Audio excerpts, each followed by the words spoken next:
Hello dear students, welcome to inductive academics. My name is Jatinder Kumar और इस video में हम डिस्कस करने वाले हैं क्लास 10th की बायोलॉजी का life processes chapter and this is going to be a one shot video. इसी एक वीडियो में सारा चैप्टर मैं कवर करने वाला हूँ। Let's start this video.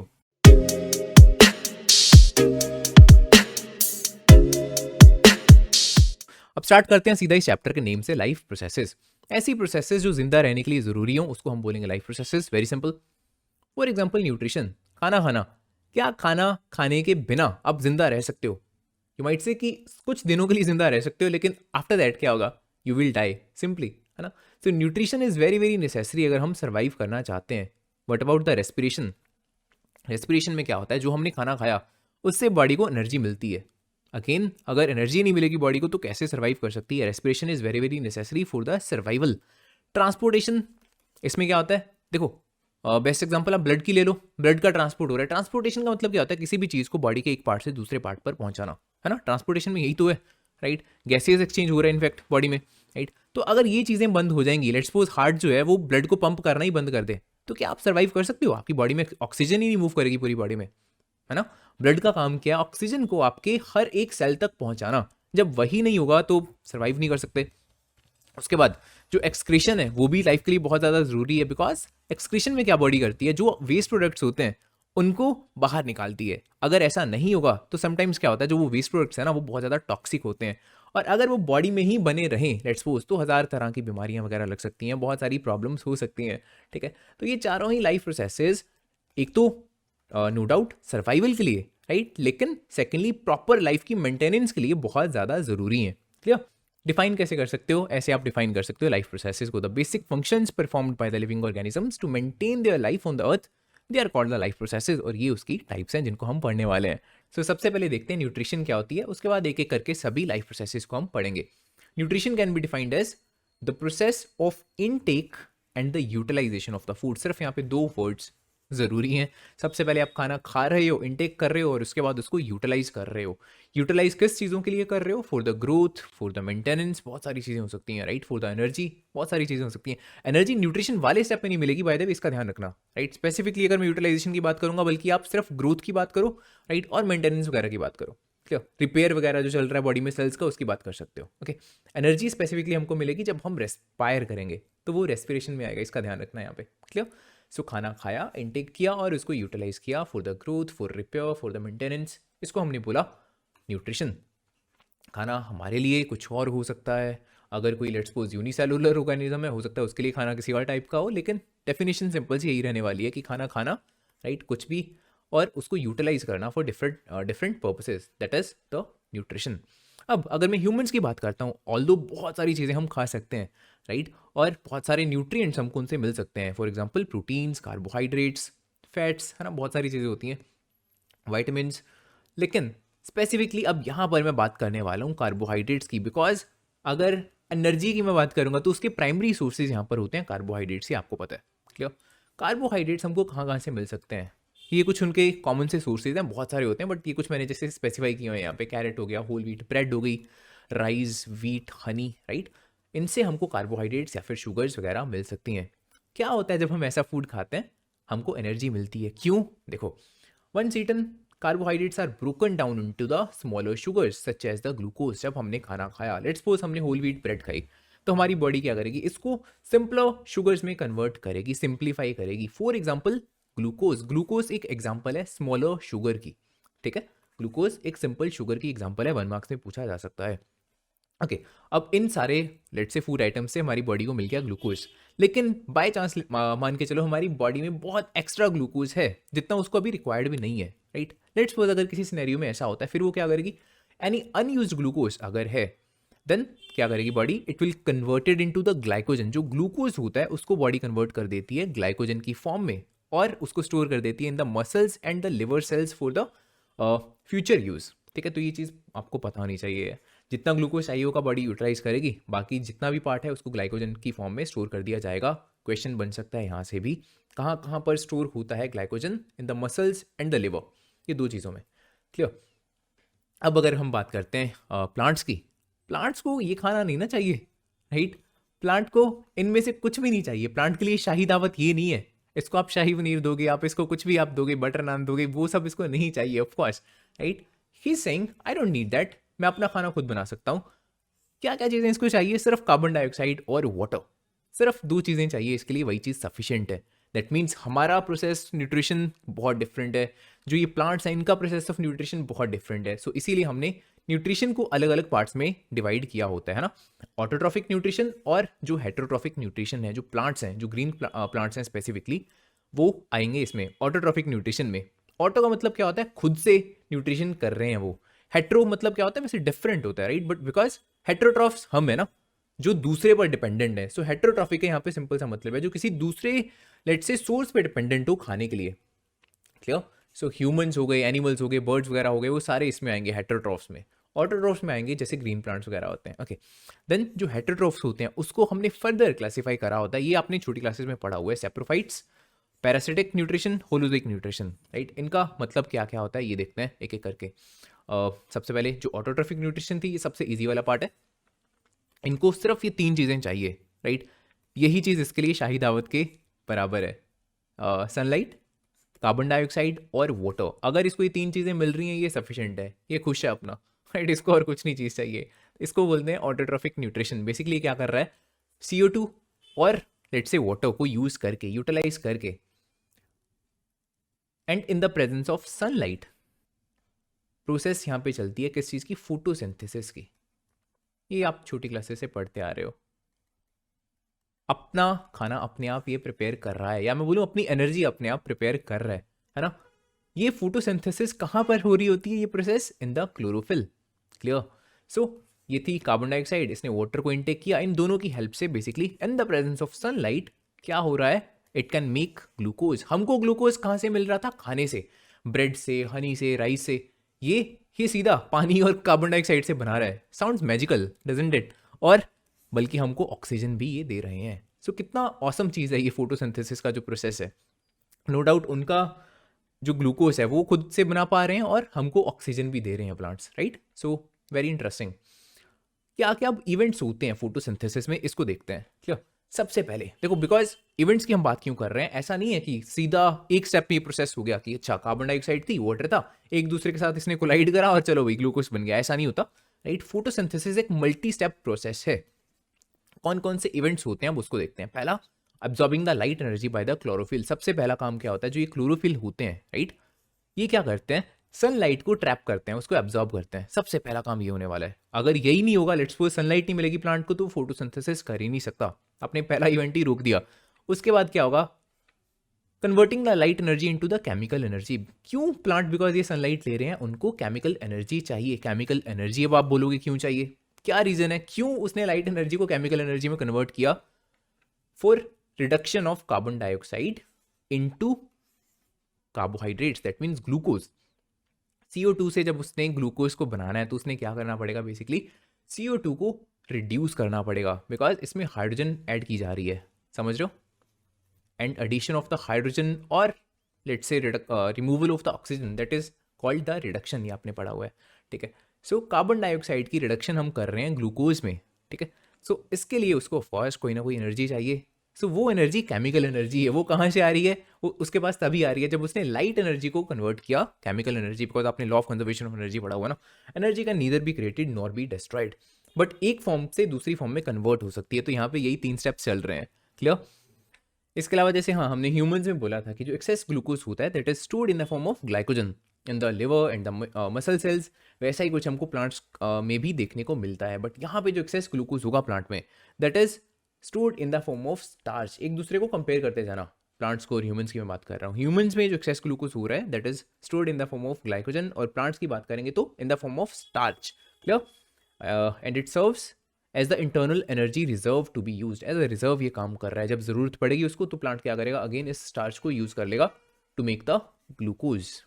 Clear? So simple सा काम है, जब ग्लूकोज ज़्यादा है तो ग्लूकोज को स्टार्च में चेंज कर लेगा, जब अगेन उसको ग्लूकोज की ज़रूरत है तो स्टार्च से अगेन वो ग्लूकोज बना सकता है। अच्छा, अब यहाँ पे ये एक दो चीज़ें और बहुत हो सकता है आपके दिमाग में आ रही हो। पहला, कि जो हम बोल रहे हैं कि कार्बन डाइऑक्साइड और जो ऑक्सीजन गैस है ये कैसे प्लांट एक्सचेंज करता है, कहाँ से ये CO2 एंटर कर रही है प्लांट्स में और कहाँ से ये ऑक्सीजन को वो छोड़ पा रहे हैं, राइट। पहला क्वेश्चन ये। और सेकेंडली जो ये क्लोरोफिल हम बोल रहे हैं, ये आखिरकार क्या चीज़ है, कहाँ पर ये प्रेजेंट होता है? ठीक है, अब इन क्वेश्चंस को देखते हैं कि क्या होते हैं। सबसे पहले कहाँ से प्लांट्स एब्जॉर्ब कर पा रहे हैं कार्बन डाइऑक्साइड को, and that is through the stroma या फिर स्ट्रोमेटा।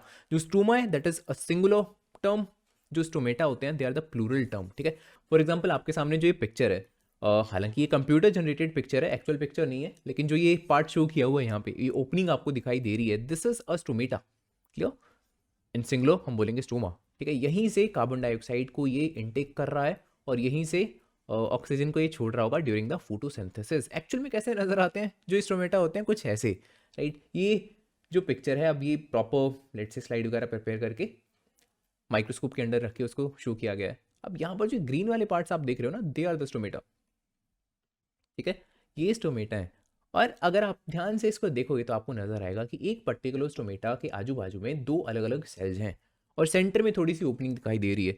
अब जो ये वाले सेल्स होते हैं they are called the guard cells, right. ऐसा कुछ आपको नजर आ रहा है ना, एक स्टोमेटा कुछ ऐसा नजर आ रहा है। अब जो ये अलग अलग सेल्स हैं ये दो, इनको बोलते हैं गार्ड सेल्स, ये आपको पता होना चाहिए। उसके अलावा सेकंड क्वेश्चन क्या था, क्लोरोफिल क्या होता है। ठीक है, जो हम बोल रहे हैं कि क्लोरोफिल की प्रेजेंस में ही होगी भैया ये जो फोटोसिंथेसिस है। What is the meaning of chlorophyll, है क्या चीज़ ये। Chlorophyll is a green pigment, इसका कलर कैसा होता है, green, and that is present in all the green plants and the cyanobacteria, दोनों के केसेस में प्रेजेंट होता है। और इसका काम क्या होता है, it is responsible for the absorption of the light to provide the energy for the photosynthesis. Sunlight को कैप्चर करने का काम इसी का है। अगर लेट्स सपोज क्लोरोफिल नहीं होगा किसी पर्टिकुलर प्लांट के पास, तो फोटोसिंथेसिस नहीं कर पाएगा, वो अपना फूड अपने आप प्रिपेयर नहीं कर पाएगा वो। ठीक है, अब आप बोलोगे फिर वो सर्वाइव कैसे कर पाएगा। हो सकता है वैसे ही प्लांट्स जिनके पास लेट्स से क्लोरोफिल नहीं है वो हेट्रोट्रोफ्स हों, है ना। हेट्रोट्रोफ्स कैसे, फॉर एग्जांपल आपने पढ़ा हुआ है कैस्केटा, वो क्या करता है, अपना फूड अपने आप प्रिपेयर नहीं करता। Chlorophyll I am not sure कि उसके पास बिल्कुल नहीं होता या बहुत कम अमाउंट में प्रेजेंट होता है। आई थिंक सो बहुत कम अमाउंट में प्रेजेंट होता है उसके पास, लेकिन स्टिल वो एक हेट्रोट्रॉफ है, सो दैट वो अपना फूड दूसरे से भी प्रिपेयर कर सके। बिकॉज अगर तो देखो किसी पर्टिकुलर प्लांट के पास बहुत अच्छी अमाउंट में क्लोरोफिल प्रेजेंट होगा, फिर तो वो फोटोसिंथेसिस इजीली कर सकता है और उसको हेट्रोट्रॉफ बनने की जरूरत ही नहीं है। सो सिंपल सा काम है। क्लियर, जिस भी पर्टिकुलर प्लांट के पास क्लोरोफिल या तो बिल्कुल नहीं होगा या लेट से बहुत कम अमाउंट में प्रेजेंट होता है, वैसे प्लांट्स जनरली सेइंग क्या होते हैं, हेट्रोट्रॉफ्स होते हैं, बिकॉज फोटोसिंथेसिस वो कर नहीं पाएंगे। Then our next topic is the cross section of a leaf. इसमें ऑफ कोर्स हमको पढ़ना है कि किसी भी लीफ का क्रॉस सेक्शन कैसा होता है, उसमें कौन कौन सी लेयर्स प्रेजेंट होती हैं सिंपली। ठीक है, सो जो उसके सेंटर में ये इतना पार्ट प्रेजेंट होता है, इसको हमने एक नेम दिया हुआ है मेसोफिल। देखो मेसोफिल का मतलब क्या है, मेसो का मतलब होता है एक्चुअल में मिडल, राइट। सो मेसोफिल का मतलब क्या हुआ, लिटरली ऐसी लेयर जो पत्ते के सेंटर में प्रेजेंट है। कितना क्रिएटिव नेम है उसके बाद जो इस मेसोफिल के ऊपर की तरफ या नीचे की तरफ जो ये लेयर्स प्रेजेंट होती हैं, इसको हम बोलते हैं एपिडर्मिस। ह्यूमंस के केस में भी जो आउटर मोस्ट लेयर होती है हमारी, उसको हम बोलते हैं एपिडर्मिस, और सेम यहाँ पे प्लांट के केस में भी है।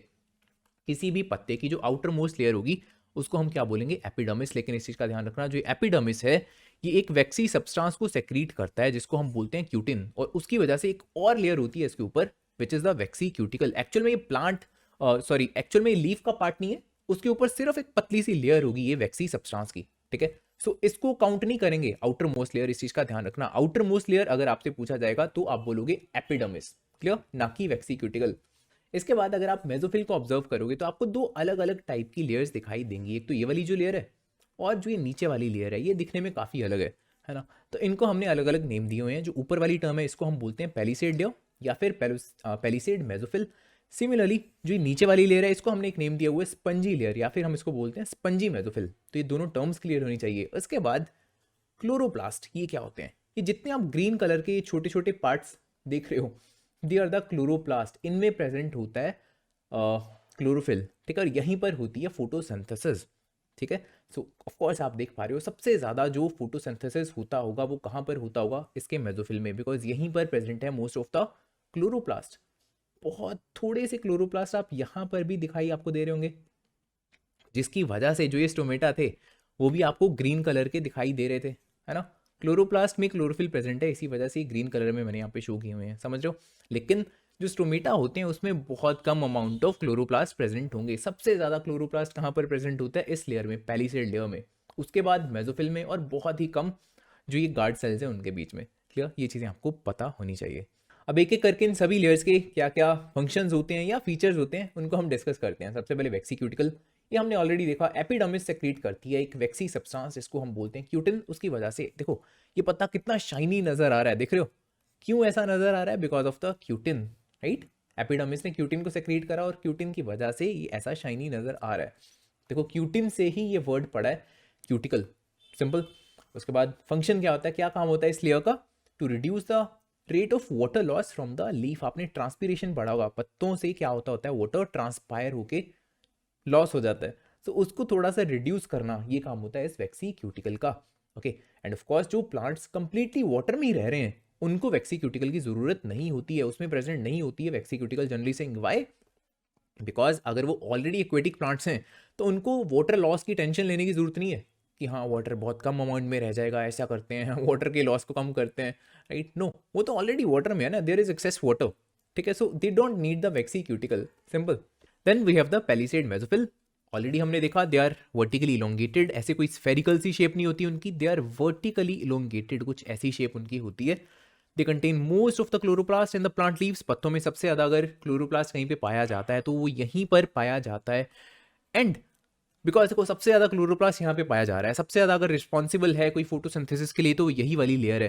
तो ये पत्ते की ऊपर की तरफ प्रेजेंट होगी या नीचे की तरफ? ऑफकोर्स ऊपर की तरफ, है ना? Because they are located beneath the upper epidermis. Upper epidermis के एकदम नीचे ये प्रेजेंट होते हैं, राइट? सो ओवरऑल अगर रिलेटिवली मैं बात करता हूँ तो पत्ते के काफी ऊपर की तरफ ये लेयर प्रेजेंट होती है। इसकी वजह से फायदा क्या होता है, सनलाइट को इजीली ये ट्रैप कर सकते हैं। समझ रहे हो इस चीज को? Because they are located beneath the upper epidermis, they are well position to absorb the light required for the photosynthesis. वही लेट्स सपोज अगर ये वाली लेयर जो यहाँ पर प्रेजेंट है, पैलिसेड लेयर, ये पत्ते में बहुत नीचे की तरफ प्रेजेंट होती तो इनके लिए थोड़ा सा डिफिकल्ट होता लाइट को ट्रैप करना, बिकॉज लाइट को बहुत ज़्यादा डिस्टेंस ट्रैवल करना पड़ेगा पहले उन तक पहुंचने के लिए। समझ रहे हो? तो सिंपल सा पॉइंट है। उसके बाद जो अगली लेयर है that is a spongy mesophyll. ये लेयर थी हमारी। इसमें क्या आपने देखा था, spongy layer also contain some chloroplast, इसमें भी प्रेजेंट होते हैं। दैट मीन्स अगर क्लोरोप्लास्ट प्रेजेंट है so some level of photosynthesis also takes place in the cells. यहाँ पर भी कुछ ना कुछ फोटोसिंथेसिस होगी, right? Also spongy cells are loosely packed. अगर मैं इस पर्टिकुलर लेयर की बात करता हूँ, पैलिसेड लेयर की, यहाँ पर ये एकदम टाइटली पैकिंग है एक दूसरे के साथ, है ना? बहुत ज़्यादा एयर स्पेसेस यहाँ पर आपको नहीं नजर आएंगी, लेकिन यहाँ पर क्या है, ये सेल्स एक दूसरे के साथ बहुत लूजली पैक्ड हैं, बहुत ज़्यादा एयर स्पेसेस हैं यहाँ पे। So this creates large spaces between the cells which is ideal for the gaseous exchange, जो कि बहुत बढ़िया है गैसियस एक्सचेंज के लिए। गैसियस एक्सचेंज मींस जो लेट्स से कार्बन डाइऑक्साइड या ऑक्सीजन का एक्सचेंज करना चाह रहे हैं उसके लिए बहुत बेनिफिशियल है ये चीज। Then our next topic is the stomatal opening and the closing. कैसे स्टोमेटा ओपन या क्लोज होते हैं? देखो अगर मैं सुबह की बात करता हूँ तो stomata are generally open because they want to do photosynthesis. यहीं से तो CO2 का इंटेक करेंगे। अगर सुबह स्टोमेटा ओपन नहीं रहेगा तो CO2 कहाँ से एंटर करेगी प्लांट में? अगर CO2 नहीं एंटर करेगी तो फोटोसिंथेसिस नहीं हो पाएगी, simple. What about the night? रात को फोटोसिंथेसिस नहीं कर सकते हैं प्लांट्स। द रीजन, रात को सनलाइट ही नहीं है। सनलाइट के बिना फोटोसिंथेसिस हो ही नहीं सकती, सिंपल। सो रात को जनरली सेइंग जो स्टोमेटा होते हैं दे आर क्लोज्ड। यहाँ पे देख रहे हो ओपनिंग ओपन है, लेकिन यहाँ पर जो स्टोमेटा है, right, they are closed. Clear? So ऐसा क्यों देखने को मिलता है? प्रॉपर्ली इसका देखेंगे क्या मैकेनिज्म है। पहले एक ओवरव्यू ले लेते हैं सिंपल सा। क्लियर? स्टोमेटा ओपन कब होते हैं? जब गार्ड सेल्स क्या होते हैं, स्वॉलन होते हैं due to the water. Close कब होते हैं? जब वो श्रंकन होते हैं, ठीक है, सिकुड़ जाते हैं, तब वो क्लोज होते हैं। सिंपल सा पहले तो ये टर्म्स का आपको मीनिंग पता होना चाहिए। ओपन कब होंगे? जब वो टर्जिड होंगे। टर्जिड किसको बोल रहे हैं? ऐसी जब उनकी शेप होगी एकदम फूली हुई। क्लियर? क्लोज वो कब होंगे? जब वो फ्लैसिड होंगे, जब एकदम से मुरझा जाएंगे वो ऐसे, तब वो क्लोज हो जाते हैं। अब क्यों ये टर्जिड हो रहे हैं या क्यों फ्लैसिड हो रहे हैं, इसको देखते हैं। During the day the water from the surrounding epidermal sales, जो ये देखो गार्ड सेल्स हैं, इनके आजू बाजू में जो सेल्स प्रेजेंट होंगे, right, they are called the surrounding epidermal cells because वो भी तो एपिडर्मिस में ही प्रेजेंट है ना? जो ये स्टोमेटा है ये भी तो एपिडर्मिस में ही प्रेजेंट है। सो इस वजह से एपिडर्मल टर्म यहाँ पे यूज की गई है, ठीक है? सो जो इनके सराउंडिंग एपिडर्मल सेल्स हैं वहां से वाटर क्या करेगा? एंटर करेगा इनटू द गार्ड सेल्स, और इसकी वजह से ये गार्ड सेल्स क्या हो जाते हैं? टर्जिड हो जाते हैं, जिसकी वजह से स्टोमेटा ओपन हो जाता है, राइट? ड्यूरिंग द नाइट क्या चीज हो रही होती है? Water from the guard sales enter the surrounding epidermal sales. एकदम उसका उल्टा प्रोसेस चलेगा। तब यहाँ से वाटर सराउंडिंग में जो सेल्स प्रेजेंट हैं वहां में एंटर कर जाएंगे, जिसकी वजह से जो गार्ड सेल्स हैं वो क्या हो जाते हैं? फ्लैसिड हो जाते हैं, मुरझा जाते हैं, जिसकी वजह से जो स्टोमेटा होते हैं वो क्या हो जाएंगे? बंद हो जाएंगे। सो सिंपल टर्म्स में ये इतना सा प्रोसेस आपको याद रखना है। क्लियर? अदरवाइज अगर डिटेल में जाओगे तो बहुत कॉम्प्लेक्स है ये प्रोसेस, लेकिन अगर सिंपल टर्म्स में हम बात करते हैं तो इतना सा प्रोसेस है। स्टोमेटा के रिगार्डिंग एक ये क्वेश्चन एग्जाम में बन सकता है, क्या होगा अगर हम लेट्स से पेट्रोलियम जेली की हेल्प से प्रॉपर्ली क्या करेंगे? इन पत्तों को कवर कर देंगे। इस स्टोमेटा को भी प्रॉपर्ली हमने ऐसे देखो कवर कर दिया, तो क्या देखने को मिलेगा? पहला, जो ट्रांसपीरेशन है वो कम हो जाएगी। सेकेंडली, जो फोटोसिंथेसिस का रेट है वो कम हो जाएगा। उसकी वजह से हो सकता है प्लांट सर्वाइव भी ना करे बहुत लंबे टाइम के लिए। सिंपल। इसी के साथ जो प्लांट्स वाला पार्ट है, ऑटोट्रॉफ्स वाला पार्ट है, ये हमारा खत्म होता है। अब हम आते हैं हेट्रोट्रॉफिक न्यूट्रिशन पे। ऐसी न्यूट्रिशन जिसमें ऑर्गेनिज्म किसी और सोर्स से खाना ऑब्टेन करेगा। फॉर एग्जाम्पल, ये जितने भी ऑर्गेनिजम्स आपके सामने दिखाई दे रहे हैं, ये ऑल क्या हैं? Heterotrophs and they are all heterotrophs, right. ये सभी अपना खाना अपने आप नहीं बना सकते, इनको किसी ना किसी अलग सोर्स पे डिपेंडेंट होकर रहना पड़ेगा। सिंपल। अब यहाँ पे देखो एक चीज़ का ध्यान देना कि ऑल्दो ये सारे ऑर्गेनिजम्स हेट्रोट्रॉफ्स ही हैं, लेकिन स्टिल इनका जो मोड ऑफ न्यूट्रिशन है वो एक दूसरे से काफ़ी अलग है, राइट। फॉर एग्जाम्पल, अगर मैं इस लाइन की बात करता हूँ, अगर आप कोई लाइन को देखते हो कि किसी जेब्रा के ऊपर जंप करके उसको मार गिराकर उसका मीट खा रहा है, तो आप बिल्कुल सरप्राइज नहीं होगे इससे। लेकिन यही चीज़ आप किसी काऊ को करते हुए देखोगे तो आपको बिलीव नहीं होगा, बिकॉज ऐसा कभी देखा ही नहीं गया। जो काउज हैं वो क्या है? दे आर हर्बीवोर्स, वो ग्रास ईटर्स हैं। जो लायन है वो मीट ईटर है। सिंपल। सिमिलरली, अगर मैं इस वायरस की बात करता हूँ, ये क्या करेगा? ये न्यूट्रिशन लेगा किसी ना किसी होस्ट को इन्फेक्ट करके, ठीक है। सो डिस्पाइट बिंग हेट्रोट्रॉफ्स, अलग अलग ऑर्गेनिजम्स का मोड ऑफ न्यूट्रिशन बहुत अलग होता है एक दूसरे से। इसीलिए हमने क्या करा? हेट्रोट्रॉफिक न्यूट्रिशन को अलग अलग क्लासिफिकेशन में डिवाइड कर दिया हुआ है, ठीक है। Saprophytic, parasitic and holozoic. Saprophytic में क्या होगा? गली सड़ी चीज़ों पर फीड करेगा ऑर्गेनिज्म, जैसे ब्रेड मोल्ड होती है। पैरासिटिक में क्या होगा? किसी ना किसी होस्ट को इन्फेक्ट करके उस पर फीड करेगा। और जो होलोजोइक है उसमें क्या होता है? कॉम्प्लेक्स वे में सीधा फूड को खाया जाएगा, ओके। और बॉडी के अंदर ले जाकर उसको सिंप्लीफाई करा जाता है। फॉर एग्जाम्पल, लेट्स से हमने कोई खाना खाया जिसमें बहुत ज़्यादा प्रोटीन्स थे, सो बॉडी के अंदर ले जाकर उसको अमीनो एसिड्स में कन्वर्ट करा जाता है, ठीक है ना। सो ऐसी जो न्यूट्रिशन होती है उसको हम बोलते हैं होलोजोइक मोड ऑफ न्यूट्रिशन। अब इसको एक एक करके देखते हैं इन तीनों चीज़ों को। क्लियर? सबसे पहले है सेप्रोफाइट। जैसा हमने पहले ही बोला, they feed on dead and decaying organic matter. कैसा मैटर हो सकता है? लेट्स से पत्ते हो सकते हैं, right, रॉटन leaves, decaying animal bodies, रॉटन food, bread वगैरह हो गया फॉर एग्जांपल। ऐसी चीज़ों पर फीड करते हैं जो ये सेप्रोफिटिक ऑर्गेनिजम्स होते हैं। एग्जांपल्स क्या है इनकी? फंगी होगी, जैसे कि ब्रेड मोल्ड्स होते हैं, मशरूम्स होते हैं, यीस्ट हो गया। उसके अलावा बहुत सारे बैक्टीरियाज भी होते हैं जो are which are the saprophytes. Then we have the parasitic organisms जो किसी होस्ट पर डिपेंडेंट होते हैं। फॉर एग्जाम्पल, जो ये लीच है, ये क्या करेगी? किसी ना किसी होस्ट से ब्लड को सक करके अपना न्यूट्रिशन चलाती है, ठीक है जी। तो इसको क्या हम बोलेंगे? एक पैरासिटिक ऑर्गेनिज्म। सिंपल वे में आप ऐसे ही डिफाइन कर सकते हो। पैरासाइट क्या होता है? ऐसा ऑर्गेनिज्म जो किसी ना किसी दूसरे ऑर्गेनिज्म से एंड यूजली बिना उसको मारे अपनी न्यूट्रिशन निकाल सकता है, that is called the parasite. और होस्ट कौन होगा? वो वाला ऑर्गेनिज्म जिसकी बॉडी से न्यूट्रिशन मिल रही है पैरासाइट को। फॉर एग्जाम्पल, यहाँ पे ये जो है दैट इज द होस्ट, और जो ये लीच है that is the parasite. Clear? अब जो पैरासाइट्स होते हैं उसके बारे में एक बहुत इंटरेस्टिंग चीज़ ये होती है कि जो पैरासाइट है या फिर इवन जो होस्ट है, वो एक प्लांट भी हो सकता है, वो एक इंसेक्ट भी हो सकता है, वो एक एनिमल भी हो सकता है। Literally it could be anything. For example देखो, लाइस, कैस्केटा, वेम्पायर बैट्स, राउंड वॉर्म्स, ये सारे पैरासाइट्स की एग्जाम्पल्स हैं। लेकिन अगेन डिपेंडिंग ऑन किस पर्टिकुलर टाइप से वो न्यूट्रिशन ले रहा है, हमने क्या करा? पैरासाइट्स को दो डिफरेंट कैटेगरीज में डिवाइड कर रखा है। क्लियर? एंडोपैरासाइट्स और द एक्टोपैरासाइट्स। नाम से कुछ एक्सटेंट तक हो सकता है आइडिया लग रहा हो आपको। क्लियर? एंडोपैरासाइट्स जो बॉडी के अंदर रहेंगे, इंटरनल ऑर्गन्स में, राइट, या फिर टिश्यूज में। For example the round worms, for example the Plasmodium. और जो एक्टोपैरासाइट्स होते हैं वो बॉडी के ऊपर रहते हैं, राइट, स्किन के ऊपर रह सकते हैं बट बॉडी के अंदर नहीं रह सकते ये। For example the lice, for example the leech, या फिर वेम्पायर बैट्स। क्लियर? सो ये होते हैं पैरासाइट्स। इसके बाद आती है होलोजोइक मोड ऑफ न्यूट्रिशन, जो कि सबसे ज्यादा इंपॉर्टेंट है। इसको ध्यान से समझ लेना, बहुत सारे क्वेश्चन यहाँ से बन सकते हैं। Clear? Holozoic mode of nutrition ऐसी न्यूट्रिशन होती है जिसमें हम क्या खाते हैं? Complex food. कॉम्प्लेक्स फूड इसको क्यों बोला जा रहा है, सबसे पहले इसको समझ लेते हैं। लेट्स सपोज हमने कोई ऐसा खाना खाया जिसमें थे प्रोटीन्स, कार्बोहाइड्रेट्स एंड फैट्स। लेकिन जो ये तीनों न्यूट्रिएंट्स हैं, इन तीनों में से किसी को भी हमारी बॉडी डायरेक्टली अब्जॉर्ब नहीं कर सकती है, डायरेक्टली यूटिलाइज नहीं कर सकती है। क्लियर?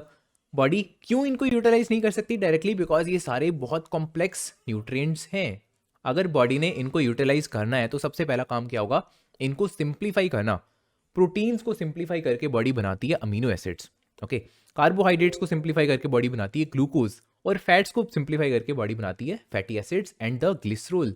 इसीलिए देखो हम बोल रहे हैं कि होलोजिक न्यूट्रिशन में सबसे पहले कॉम्प्लेक्स फूड को खाया जाता है, which is called digestion. Then body ने क्या करा? उसको सिंप्लीफाई करा, which is called the digestion. और लास्ट में उसको क्या करा जाएगा? जो भी न्यूट्रिएंट्स मिले उसको एब्जॉर्ब कर लिया जाएगा into the cells of the body. Clear? तो इन तीनों में यही चल रहा है, हर्बीवोर्स हो गए, कार्निवोर्स, ओमनीवोर्स, ये सारे होलोजिक न्यूट्रिशन के अंडर ही आते हैं। अब यहाँ पे देखो जो ये स्लाइड्स हैं हर्बीवोर्स वाली, कार्निवोर्स और ओमनीवोर्स, ये थोड़ा थोड़ा पार्ट इनके रिगार्डिंग मैंने कुछ लिखा हुआ है, इजी सा पार्ट है, बेसिक सा, इसको एक बार रीड कर लेना। राइट, इसमें कुछ ऐसा नहीं है बहुत ज़्यादा समझाने वाला जो पार्ट हो। इसके अलावा अच्छा यहाँ से एक क्वेश्चन ये बनता होता है कि जो हर्बीवोर्स होते हैं उनके केस में उनकी स्मॉल इंटेस्टाइन की लेंथ बहुत लंबी होती है, क्या रीज़न होता है? कमेंट में इसका आंसर देना, देखते हैं कितने स्टूडेंट्स को पता है इसका आंसर। अब जैसा हम ऑलरेडी डिस्कस कर चुके हैं कि जो हर्बीवोर्स होते हैं, कार्निवोर्स, ओमनीवोर्स, ये सारे किस में आते हैं? होलोजिक मोड ऑफ न्यूट्रिशन के अंडर, है ना। तो इसके स्टेप्स बहुत इंपॉर्टेंट है, इसको आप प्रॉपर्ली समझते हैं क्लियर कि क्या क्या स्टेप्स होते हैं जब हम न्यूट्रिशन लेते हैं। सबसे पहला स्टेप क्या होता है? ऑफ कोर्स द इंजेशन, खाना खाना, इनटेक ऑफ द फूड। उसके बाद डाइजेशन हमने पढ़ा था। देखो जब हमने इनटेक किया फूड, उसमें लेट्स सपोज प्रोटीन्स होंगे, कार्बोहाइड्रेट्स होंगे, फैट्स होंगे, लेकिन उनको बॉडी यूज नहीं कर सकती, राइट। तो डाइजेशन वाला प्रोसेस, इसमें क्या होगा? हमारी बॉडी में प्रेजेंट होते हैं कुछ डाइजेस्टिव एंजाइम्स, जिसके बारे में डिटेल में हम इसी वीडियो में पढ़ने वाले हैं थोड़ी देर के बाद, राइट। वो क्या करते हैं? फूड को ब्रेक डाउन करते हैं इनटू द सिंपलर सब्सटेंसेस। ये भी आपको प्रॉपर्ली याद होना चाहिए। प्रोटीन्स को ब्रेक डाउन करके बनाते हैं अमीनो एसिड्स, क्लियर। जो कार्बोहाइड्रेट्स होते हैं उसको ब्रेक डाउन करके क्या मिलता है? ग्लूकोज। और जो फैट्स होते हैं उसको ब्रेक डाउन करके क्या मिलता है? Fatty acids and the glycerol, clear. So this is the second step. उसके बाद जब बॉडी को ये चीज़ें मिल चुकी हैं, अब ये सिंप्लीफाइड न्यूट्रिएंट्स हैं जिसको एब्जॉर्ब किया जा सकता है। सो तीसरे प्रोसेस में वही होगा, तीसरे स्टेप में जो ये डाइजेस्टेड फूड है, जो ग्लूकोज हो गया, अमीनो एसिड्स हो गए, फैटी एसिड्स हो गए, इनको एब्जॉर्ब कर लिया जाता है इनटू द सेल्स। उसके बाद एब्जॉर्ब अब देखो हो चुके हैं, अब इसको यूटिलाइज करा जाएगा इनटू द फोर्थ स्टेप, ठीक है ना। फोर्थ स्टेप में क्या होगा? जो भी ये न्यूट्रिएंट्स हमको मिले, राइट, ये सभी इन्हीं की बात चल रही है, इनको यूटिलाइज करा जाता है by the cells for the various purposes, for example growth, energy and repair, clear. उसके बाद आखिरी प्रोसेस में क्या होगा? जो भी अनडाइजेस्टेड पार्ट है जिसमें कोई भी न्यूट्रिएंट्स नहीं है, उसको बॉडी क्या करेगी? रिमूव कर देगी।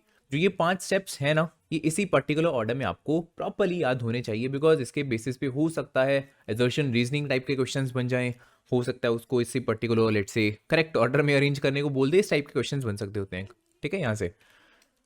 इसके बाद the next thing is amoeba. Amoeba में भी same he mode of nutrition है, राइट। ये 1 मार्क्स में क्वेश्चन बन सकता है कि जो अमीबा होता है ये एक bye the way unicellular organism है, इसमें भी जो मोड ऑफ न्यूट्रिशन होता है that is the holozoic mode of nutrition. इसके बारे में हम पढ़ने वाले हैं कि अमीबा क्या है एग्जैक्टली। देखो ये आपकी स्क्रीन पे दिख रहा है, this is a unicellular organism, this is amoeba. आप देख रहे हो इसकी मूवमेंट, इसको ध्यान से देखना जरा।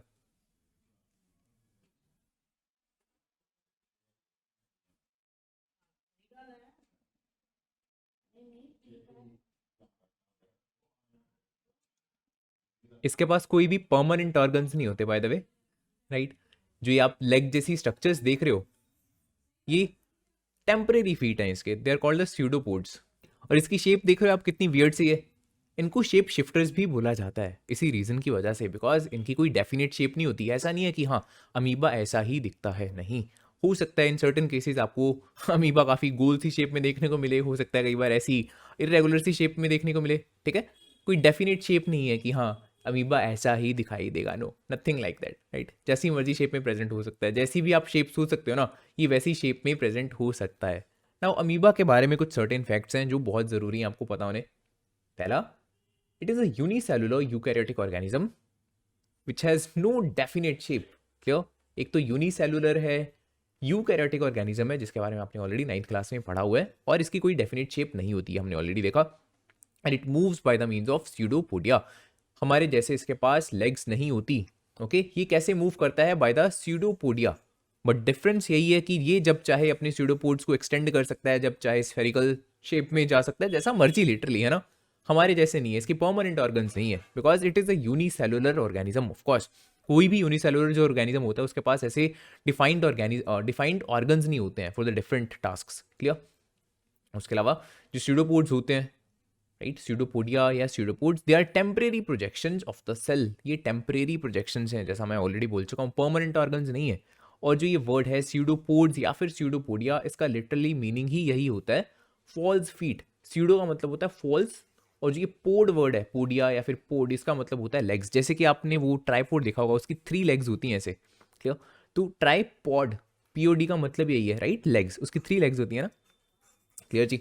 उसके बाद pseudopods help the amoeba to move and to capture the food. यहाँ से देखो एमसीक्यू बन सकता है, fill in the blanks type का ऐसा भी क्वेश्चन बन सकता है by the way, right. Pseudopods 2 काम आते हैं अमीबा के, पहला तो मूवमेंट के लिए और दूसरा कैप्चर करने के लिए, ठीक है। एजर्शन रीजनिंग टाइप के क्वेश्चंस भी बन सकते हैं यहाँ से, राइट, बहुत सारी चीज़ें बन सकती हैं। पता होना चाहिए कि दोनों काम आते हैं सूडोपोड्स, ऐसा नहीं है कि सिर्फ मूवमेंट के काम आ रहा है या सिर्फ कैप्चरिंग के काम आ रहा है। खाना कैप्चर करने के लिए भी उसका सूडोपोड्स ही काम आने वाला है, और मूवमेंट के लिए भी वही चीज़ इसके काम आने वाली है। खाता क्या है ये? It eats bacterias, fungal sales या प्लांट सेल्स वगैरह। ओके, एल्गी, यूनिसेलुलर ऑर्गेनिज्म, बहुत सारी चीज़ें खा सकता है, बहुत भूखड़ है ये। ठीक है, दिस इज द अमीबा। एक सिंपल सी एनिमेशन है जो मैंने बनाई है, इसको ध्यान से देखना। ये इसका फूड है जिसको कैप्चर करने के लिए पहले सूडोपोड्स को एक्सटेंड कर रहा है, और धीरे धीरे उसको एनगल्फ करके क्या करेगा, उसको डाइजेस्ट करके सिंपलर सब्सटेंसेज में देखो कन्वर्ट कर देगा। ये हो गई डाइजेशन।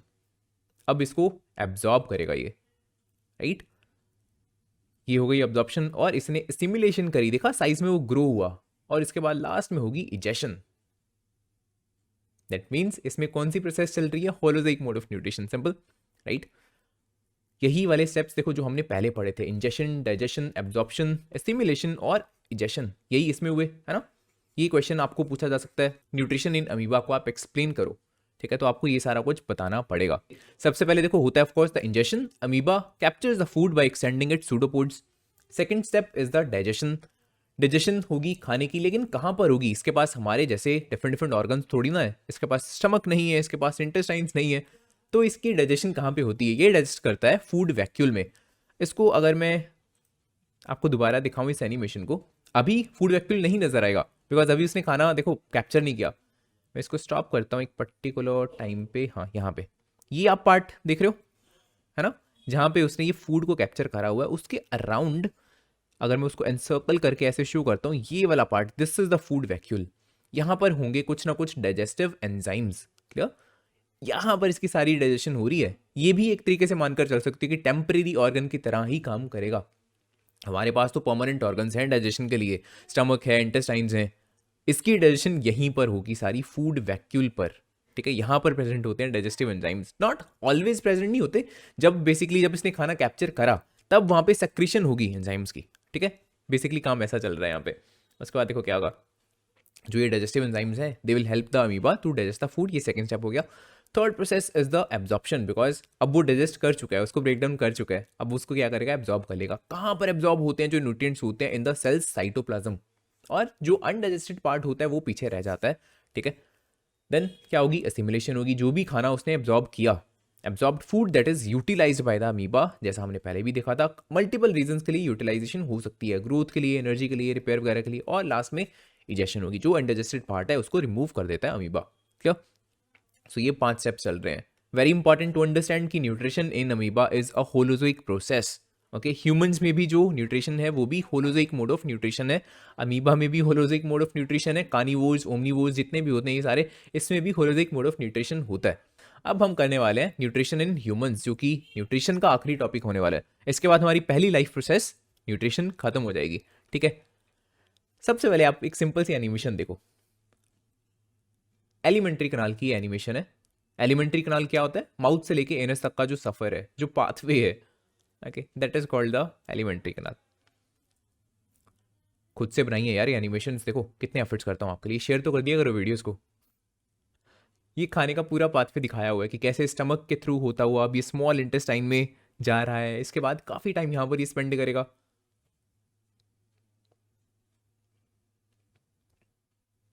काफी टाइम यहाँ पर स्पेंड करने के बाद it will finally enter the large intestine. अब ये लार्ज इंटेस्टाइन में जा रहा है, राइट, और यहां से it will finally come out of the anus. इस पूरे पाथवे को हम बोलते हैं alimentary canal, okay, alimentary canal. Then our next major topic is the enzymes. Enzymes क्या होते हैं? They are the proteins which act as biological catalyst. इससे easy definition I don't think so आपको एंजाइम्स की कहीं पर मिलने वाली है, राइट। कैटालिस्ट क्या होते हैं आपको ये पता होगा, है ना। कैटालिस्ट कोई ऐसी चीजें होती हैं जो किसी ना किसी तरह की रिएक्शन की रेट को क्या कर देते हैं, इंक्रीज कर देते हैं, राइट। दैट मीन्स रिएक्शन को फास्ट करना काम होता है कैटालिस्ट का, ओके। सो जो एंजाइम्स हैं वो बायोलॉजिकल कैटालिस्ट हैं। क्यों बोल रहे हैं ऐसा? बिकॉज वो डाइजेशन को क्या करते हैं, फास्ट करते हैं।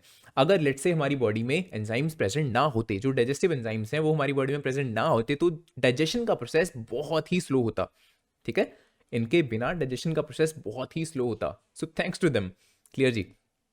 उसके बाद जो एंजाइम्स होते हैं they work best at certain optimum conditions, उनको भी पर्टिकुलर कंडीशंस चाहिए प्रॉपरली वर्क करने के लिए। कोई पर्टिकुलर टाइप का पीएच चाहिए हो सकता है, किसी पर्टिकुलर तरह का टेम्परेचर चाहिए हो सकता है, ये डिपेंड करता है एंजाइम टू एंजाइम, ठीक है। कोई एंजाइम ऐसा हो सकता है जिसको अच्छे से वर्क करने के लिए एसिडिक एनवायरनमेंट चाहिए, कोई एंजाइम ऐसा हो सकता है जिसको अच्छे से वर्क करने के लिए अल्कलाइन एनवायरनमेंट चाहिए, ठीक है ना। यू माइट आस्क कि याद रखना पड़ेगा क्या कि किस एंजाइम को कैसा एनवायरनमेंट चाहिए। जो इसमें इंपॉर्टेंट पार्ट है वो मैं ऑफकोर्स आपको आपके साथ डिस्कस करने वाला हूँ थोड़े टाइम बाद, ठीक है। फिलहाल जस्ट इसका ओवरव्यू मैं आपको दे रहा हूँ कि ये क्या होता है, ठीक है जी। कोई भी इंपॉर्टेंट पार्ट स्किप नहीं होने वाला, ये मेरी गारंटी है। नाउ जो एंजाइम्स हैं डिपेंडिंग ऑन कि किस पर्टिकुलर टाइप के न्यूट्रिएंट पर वो एक्ट कर रहे हैं, हाँ, किस पर्टिकुलर टाइप के न्यूट्रिएंट को वो सिंप्लीफाई कर रहे हैं, हमने क्या करा, सभी एंजाइम्स को 3 अलग अलग कैटेगरीज में डिवाइड कर दिया। पहले तो वो जो कार्बोहाइड्रेट्स पर वर्क कर रहे हैं या फिर लेट्स से कार्बोहाइड्रेट्स और स्टार्चेस पर वर्क कर रहे हैं, इसको हमने एक क्लासिफिकेशन में डिवाइड किया हुआ, बिकॉज जो स्टार्चेस होते हैं और कार्बोहाइड्रेट्स होते हैं they are both complex sugars, ठीक है। सो ऐसे एंजाइम्स को क्या बोला जाता है, अमाइलेज। अमाइलेज दैट मीन्स क्या करेगा, स्टार्चेस या फिर कार्बोहाइड्रेट्स को ब्रेक डाउन करेगा इनटू सिंपलर शुगर्स, ठीक है। Starch is a complex sugar, carbohydrates complex sugar, उसको कन्वर्ट करना into the simpler sugars, for example glucose हो गया, ठीक है। उसके बाद जो ऐसे एंजाइम्स हैं जो प्रोटीन्स पर एक्ट करके उसको अमीनो एसिड्स में कन्वर्ट करते हैं, सिंप्लीफाई करते हैं, उनको हमने नेम दे दिया प्रोटीएज, ओके। एंड फाइनली जो ऐसे एंजाइम्स हैं जो लिपिड्स पे वर्क कर रहे हैं, लिपिड्स का मतलब क्या होता है, फैट्स और ऑयल्स को हमने एक कंबाइंड टर्म दी हुई है लिपिड्स, ठीक है। जो इनको सिंप्लीफाई करके ग्लिसरॉल और फैटी एसिड्स में कन्वर्ट करते हैं उसको हमने नेम दे दिया यहाँ पे लाइपेज। देखो लिपिड से लाइपेज याद रखना इजी है, राइट। लिपिड्स, एल से लिपिड्स, एल से लाइपेज, इवन पहले तीनों लेटर्स सेम है, LIP। So I don't think सो यहाँ पे आपको कंफ्यूजन होगी, है ना। और इसको भी याद रखना काफ़ी ईजी है, प्रोटीन एंड प्रोटीज, काफ़ी सिमिलर सी इनकी दोनों की प्रोनाउंसिएशन है। और जो तीसरा बच गया अमाइलेज, वो ऑफ कोर्स कार्बोहाइड्रेट्स और स्टार्चेस पे वर्क करने वाला है, ठीक है। तो ये तीनों चीज़ें आपको पता होनी चाहिए कि किस पर्टिकुलर टाइप का एंजाइम किस पर्टिकुलर टाइप के न्यूट्रिएंट पे एक्ट करके किस चीज़ में कन्वर्ट कर रहा है, ठीक है। तो यहाँ पे 3 चीज़ें हैं, कौन सा एंजाइम था, कौन सी कॉम्प्लेक्स फॉर्म है न्यूट्रिएंट की, और कौन सी सिंप्लीफाइड फॉर्म है। ये तीनों चीज़ों का आपस में अच्छे से आपको कनेक्शन समझ में आना चाहिए, क्लियर। ये चीज़ देखो, ये जितना भी डाइजेस्टिव एंजाइम्स वाला पार्ट था ये मैंने इसी पर्टिकुलर छोटे से फ्लो चार्ट में कवर कर दिया है। इसकी हेल्प से आपका सारा कॉन्सेप्ट क्लियर हो जाने वाला है, राइट। अदरवाइज बहुत डिफिकल्ट लगेगा आपको ये कॉन्सेप्ट अगर आपने बिल्कुल स्पेशली अगर नहीं पढ़ा हुआ पहले। डाइजेस्टिव एंजाइम सबसे पहले ऑफ कोर्स हमने 3 पार्ट्स में डिवाइड कर दिया, राइट है जी। अमाइलेज कॉम्प्लेक्स कार्ब्स को सिंप्लीफाई करते हैं, प्रोटीएज प्रोटीन्स को सिंप्लीफाई करते हैं, और लाइपेज लिपिड्स को सिंप्लीफाई करते हैं। ये पार्ट आपको आ चुका होगा अब तक। लेकिन डिपेंडिंग ऑन की किस पर्टिकुलर ग्लैंड से सेक्रीट हो रहा है कोई भी पर्टिकुलर एंजाइम, राइट, हमारे पास मल्टीपल तरह के एंजाइम्स हो सकते हैं। फॉर एग्जांपल अगर मैं अमाइलेज की बात करता हूँ, we have salivary amylase also, we have pancreatic amylase also. जो सेलिवरी अमाइलेज है वो सेलिवरी ग्लैंड्स प्रोड्यूस करती हैं, जो पैंक्रियाटिक अमाइलेज है वो नाम से पता लग रहा है पैंक्रियाज प्रोड्यूस करते हैं, सेक्रीट करते हैं, क्लियर। काम दोनों का वही है, कार्बोहाइड्रेट्स को ब्रेक डाउन करना, कॉम्प्लेक्स कार्ब्स को सिंपलर शुगर्स में कन्वर्ट करना, राइट। उसके बाद इन दोनों की अगर मैं बात करता हूँ, दोनों प्रोटीन्स ही हैं, दोनों का काम प्रोटीन्स को सिंप्लीफाई करना ही है। बट जो पेप्सिन है that is present in the stomach में चीफ सेल्स होते हैं जो कि इसको प्रोड्यूस करते हैं, और जो ट्रिप्सिन है ये भी पैंक्रियाज प्रोड्यूस करते हैं, ठीक है। पैंक्रियाज सेक्रीट करते हैं, secrete is more proper term यहाँ पे, क्लियर। और लाइपेज की एक एग्जांपल आपको पता होनी चाहिए, पैंक्रियाटिक लाइपेज, जो कि ऑफ कोर्स नाम से पता लग रहा है पैंक्रियाज सेक्रीट करते हैं, क्लियर। तो ये 5 जो एंजाइम्स हैं हमारे पास, salivary amylase, pancreatic amylase, pepsin, trypsin और पैंक्रियाटिक लाइपेज, ये बहुत इंपॉर्टेंट है, राइट। इन सभी का कॉन्सेप्ट आपको क्लियर होना चाहिए कि किस पर्टिकुलर एंजाइम का काम क्या है और कौन सी ग्लैंड इसको प्रोड्यूस कर रही है, ठीक है। ये इसकी एक समरी दी हुई है। पहला salivary amylase that is present in the saliva, produce कौन करता है, produce by the salivary glands. काम इसका क्या है, ऑफ कोर्स ब्रेक डाउन करना कार्बोहाइड्रेट्स या स्टार्चेस को सिंपलर शुगर्स में। पैंक्रियाटिक अमाइलेज प्रोड्यूस करेगा पैंक्रियाज, काम इसका क्या है वो आप यहीं से आइडिया लगा सकते हो अमाइलेज से। देन पेप्सिन, चीफ सेल्स होते हैं स्टमक के जो सबसे पहले प्रोड्यूस करते हैं, bye the way pepsinogen. Pepsin सबसे पहले सीधा डायरेक्टली नहीं बनता, चीफ सेल्स का काम होता है सबसे पहले पेप्सिनोजन बनाना, ओके। उसके बाद जो HCl है वो इस पर एक्ट करके इसको कन्वर्ट करता है इनटू द पेप्सिन, ठीक है। पेप्सिनोजन जो ये वाला पार्ट लिखा हुआ ना, ये एक इनएक्टिव फॉर्म है इसकी, पेप्सिन की। पेप्सिनोजन डायरेक्टली एक्ट नहीं कर पाएगा प्रोटीन्स पे, क्लियर। सो इसको एक्टिव करने के लिए, इसको पेप्सिन में कन्वर्ट करने के लिए इसको रिएक्ट करना पड़ता है हाइड्रोक्लोरिक एसिड के साथ, और जब HCl एक्ट करेगा पेप्सिनोजन पे, we will get active form जिसको हम बोलते हैं पेप्सिन, ठीक है। और फर्दर ये पेप्सिन क्या करेगा, प्रोटीन्स को ब्रेक डाउन कर देगा इनटू द स्मॉलर पेप्टाइड्स और अमीनो एसिड्स, राइट। पेप्टाइड्स क्या होते हैं, इसमें मैं बहुत ज़्यादा डिटेल में नहीं जाना चाहूँगा, बिकॉज अदरवाइज टॉपिक से हम भटक जाने वाले हैं। एक बार नेट पे जाके सर्च कर लेना, right, what are peptides. Otherwise आप जस्ट इतना पार्ट याद कर सकते हो, amino acids. Then trypsin, trypsin कौन प्रोड्यूस करता है, पैंक्रियाज, ऑलरेडी बता चुका हूँ काम क्या होगा इसका, अगेन ब्रेक डाउन करना प्रोटीन्स को इनटू द अमीनो एसिड्स। और last one is the pancreatic lipase, produce करेगा पैंक्रियाज, काम इसका क्या है, फैट्स को फैटी एसिड्स में कन्वर्ट करना। कितना इजी पार्ट है ना, राइट। आई डोंट थिंक सो इसमें किसी को भी कंफ्यूजन होगी आपको। अब देखो जितना पार्ट हमने पढ़ा, एक बार इसको फाइनली कोरिलेट करते हैं विजुअली इस चीज़ के साथ फॉर द क्विक रिवीजन। सबसे पहले क्या होगा, खाना स्टमक से होता हुआ स्मॉल इंटेस्टाइन में एंटर करेगा। जब देखो जब उसने स्टमक में कुछ टाइम स्पेंड करा होगा तो प्रोटीन्स सिंप्लीफाई हो चुके होंगे, बिकॉज पेप्सिन उस पर एक्ट कर चुका होगा, है ना। काफ़ी एक्सटेंट तक प्रोटीन सिंप्लीफाई हो चुके होंगे, ओके। उसके बाद खाना एंटर करेगा इनटू द स्मॉल इंटेस्टाइन, और स्मॉल इंटेस्टाइन में पैंक्रियाज अपने जूसेस को सेक्रीट करता है। उसमें क्या क्या चीज़ें प्रेजेंट हैं, पैंक्रियाटिक अमाइलेज, पैंक्रियाटिक लाइपेज और ट्रिप्सिन। दैट मीन्स जो लाइपेज है वो लिपिड्स को ब्रेक डाउन कर देगा, ओके। ये कहाँ पर चलेगा प्रोसेस, स्मॉल इंटेस्टाइन में, समझ रहे हो ना। पैंक्रियाज स्मॉल इंटेस्टाइन में सेक्रीट करने वाला है ये सारे जूसेस, जो पैंक्रियाटिक जूसेस हैं। सो लिपिड्स ब्रेक डाउन हो जाएंगे, पैंक्रियाटिक अमाइलेज होगा, राइट। यहाँ पे पैंक्रियाटिक अमाइलेज क्या काम करेगा, कॉम्प्लेक्स कार्बोहाइड्रेट्स को ब्रेक डाउन करने वाला है। और यहाँ पे एक और चीज़ ये सेक्रेट करने वाला है, दैट इज अ ट्रिप्सिन। और ट्रिप्सिन का काम क्या होने वाला है, ऑफ कोर्स प्रोटीन्स को, अगर वो लेट्स और उनको सिंप्लीफिकेशन की ज़रूरत है तो उसको भी ब्रेक डाउन करना। सो फाइनली स्मॉल इंटेस्टाइन में जाके आप सोच रहे होगे कि हाँ सारी डाइजेशन कंप्लीट हो जा रही है, लेकिन इतना इजी टास्क नहीं है इतना इजी टास्क नहीं है। आंसर इज यस, हाँ, जो कंप्लीट डाइजेशन है वो डेफिनेटली स्मॉल इंटेस्टाइन में हो रही है, लेकिन नॉट सो इजीली। देखो क्यों, अगर मैं बात करता हूँ पैंक्रियाटिक जूसेस की, राइट। पैंक्रियाज कितना इंपॉर्टेंट है देखो हमारे लिए, है ना। जो पैंक्रियाज के जूसेस होते हैं ना, जो ये सेक्रीट कर रहा है इनटू द स्मॉल इंटेस्टाइन, उनको प्रॉपर्ली वर्क करने के लिए एल्कलाइन एनवायरनमेंट चाहिए। इनके कौन सा कम रख रहे हैं, एल्कलाइन एनवायरनमेंट चाहिए इनको, ठीक है। लेकिन ये प्रॉब्लमेटिक चीज़ है, क्यों, बिकॉज जो फूड है वो स्टमक के थ्रू होता हुआ जब आया है स्मॉल इंटेस्टाइन में, तब उसका कैसा होगा, पीएच एसिडिक होगा। बिकॉज देखो स्टमक के थ्रू जब वो होता हुआ आया है, स्टमक में उसने इतना टाइम स्पेंड करा, इसमें क्या प्रेजेंट है, HCl।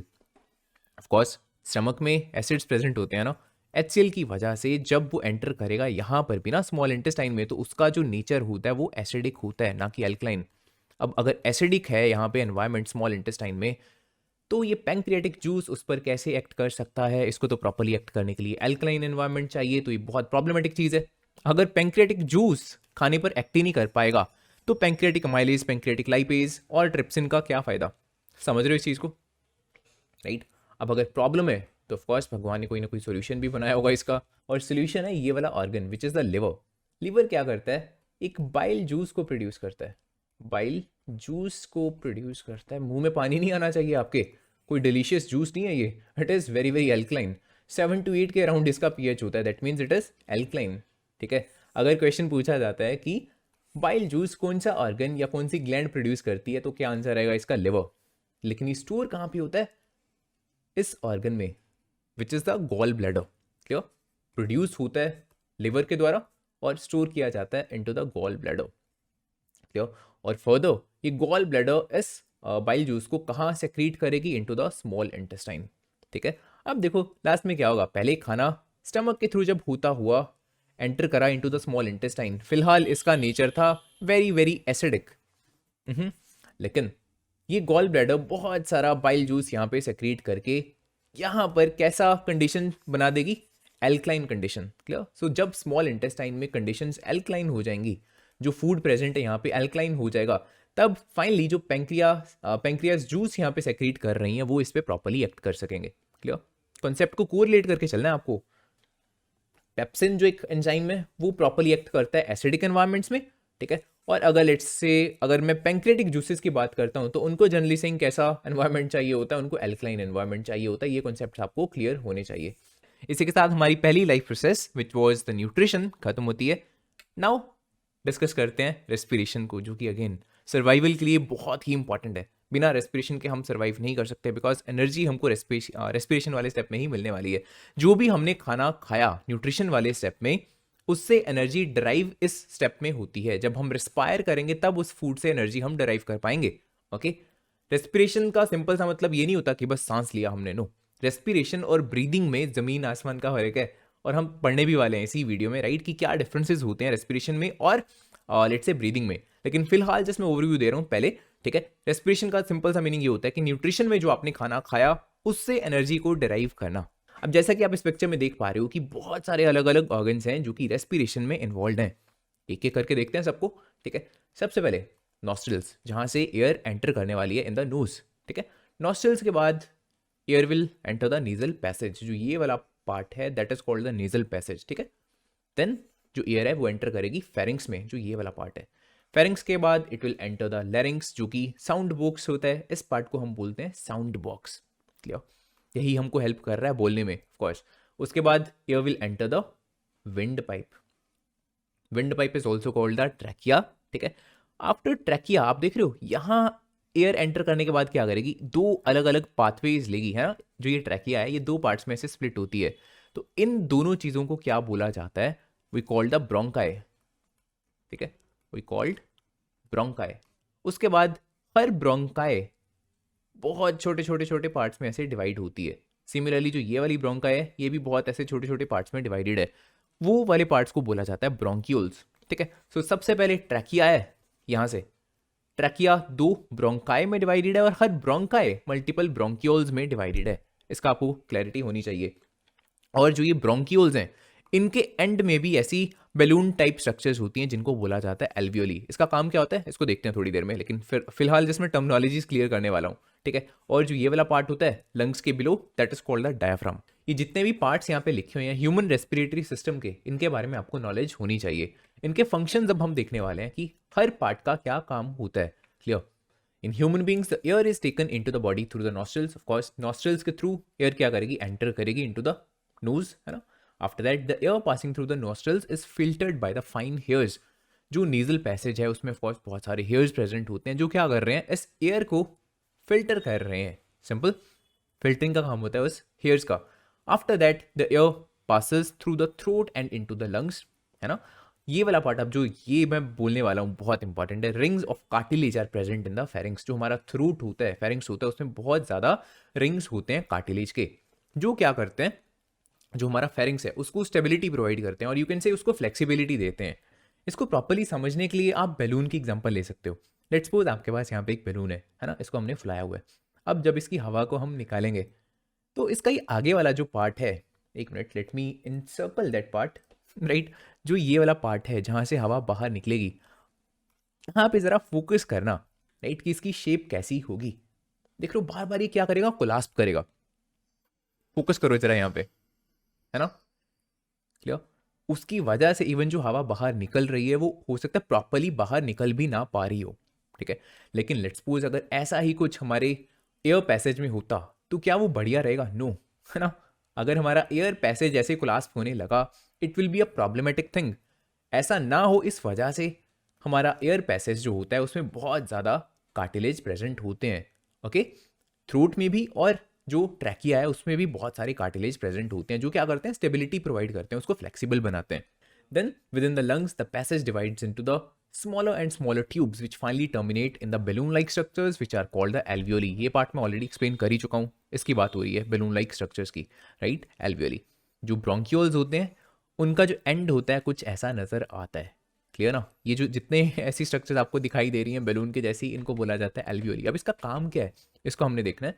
The alveoli provides a surface where the exchange of gases can take place। exactly अगर देखा जाए तो यहीं पर होता है गैसेस का exchange, clear। The walls of the alveoli contain an extensive network of blood vessels। कुछ ऐसा होता है एंड इनका alveoli का, राइट। अब ये एक बैलून टाइप स्ट्रक्चर है और आप देख रहे हो यहाँ पे कितनी ज़्यादा ब्लड वेसल्स प्रेजेंट हैं। इस वजह से यहाँ पर एग्जैक्टली होता है exchange of the gases, clear. अब यहाँ से जो डायफ्राम वाला पार्ट है ये भी बहुत इंपॉर्टेंट है। हम क्रेडिट यूजली देते हैं लंग्स को ब्रीदिंग का, लेकिन डायफ्राम के बिना लंग्स यूजलेस हैं, किसी काम के नहीं है। अगर डायफ्राम ना होता आप ब्रीद ना कर पाते लिटरली। देखो क्या सिस्टम चल रहा है।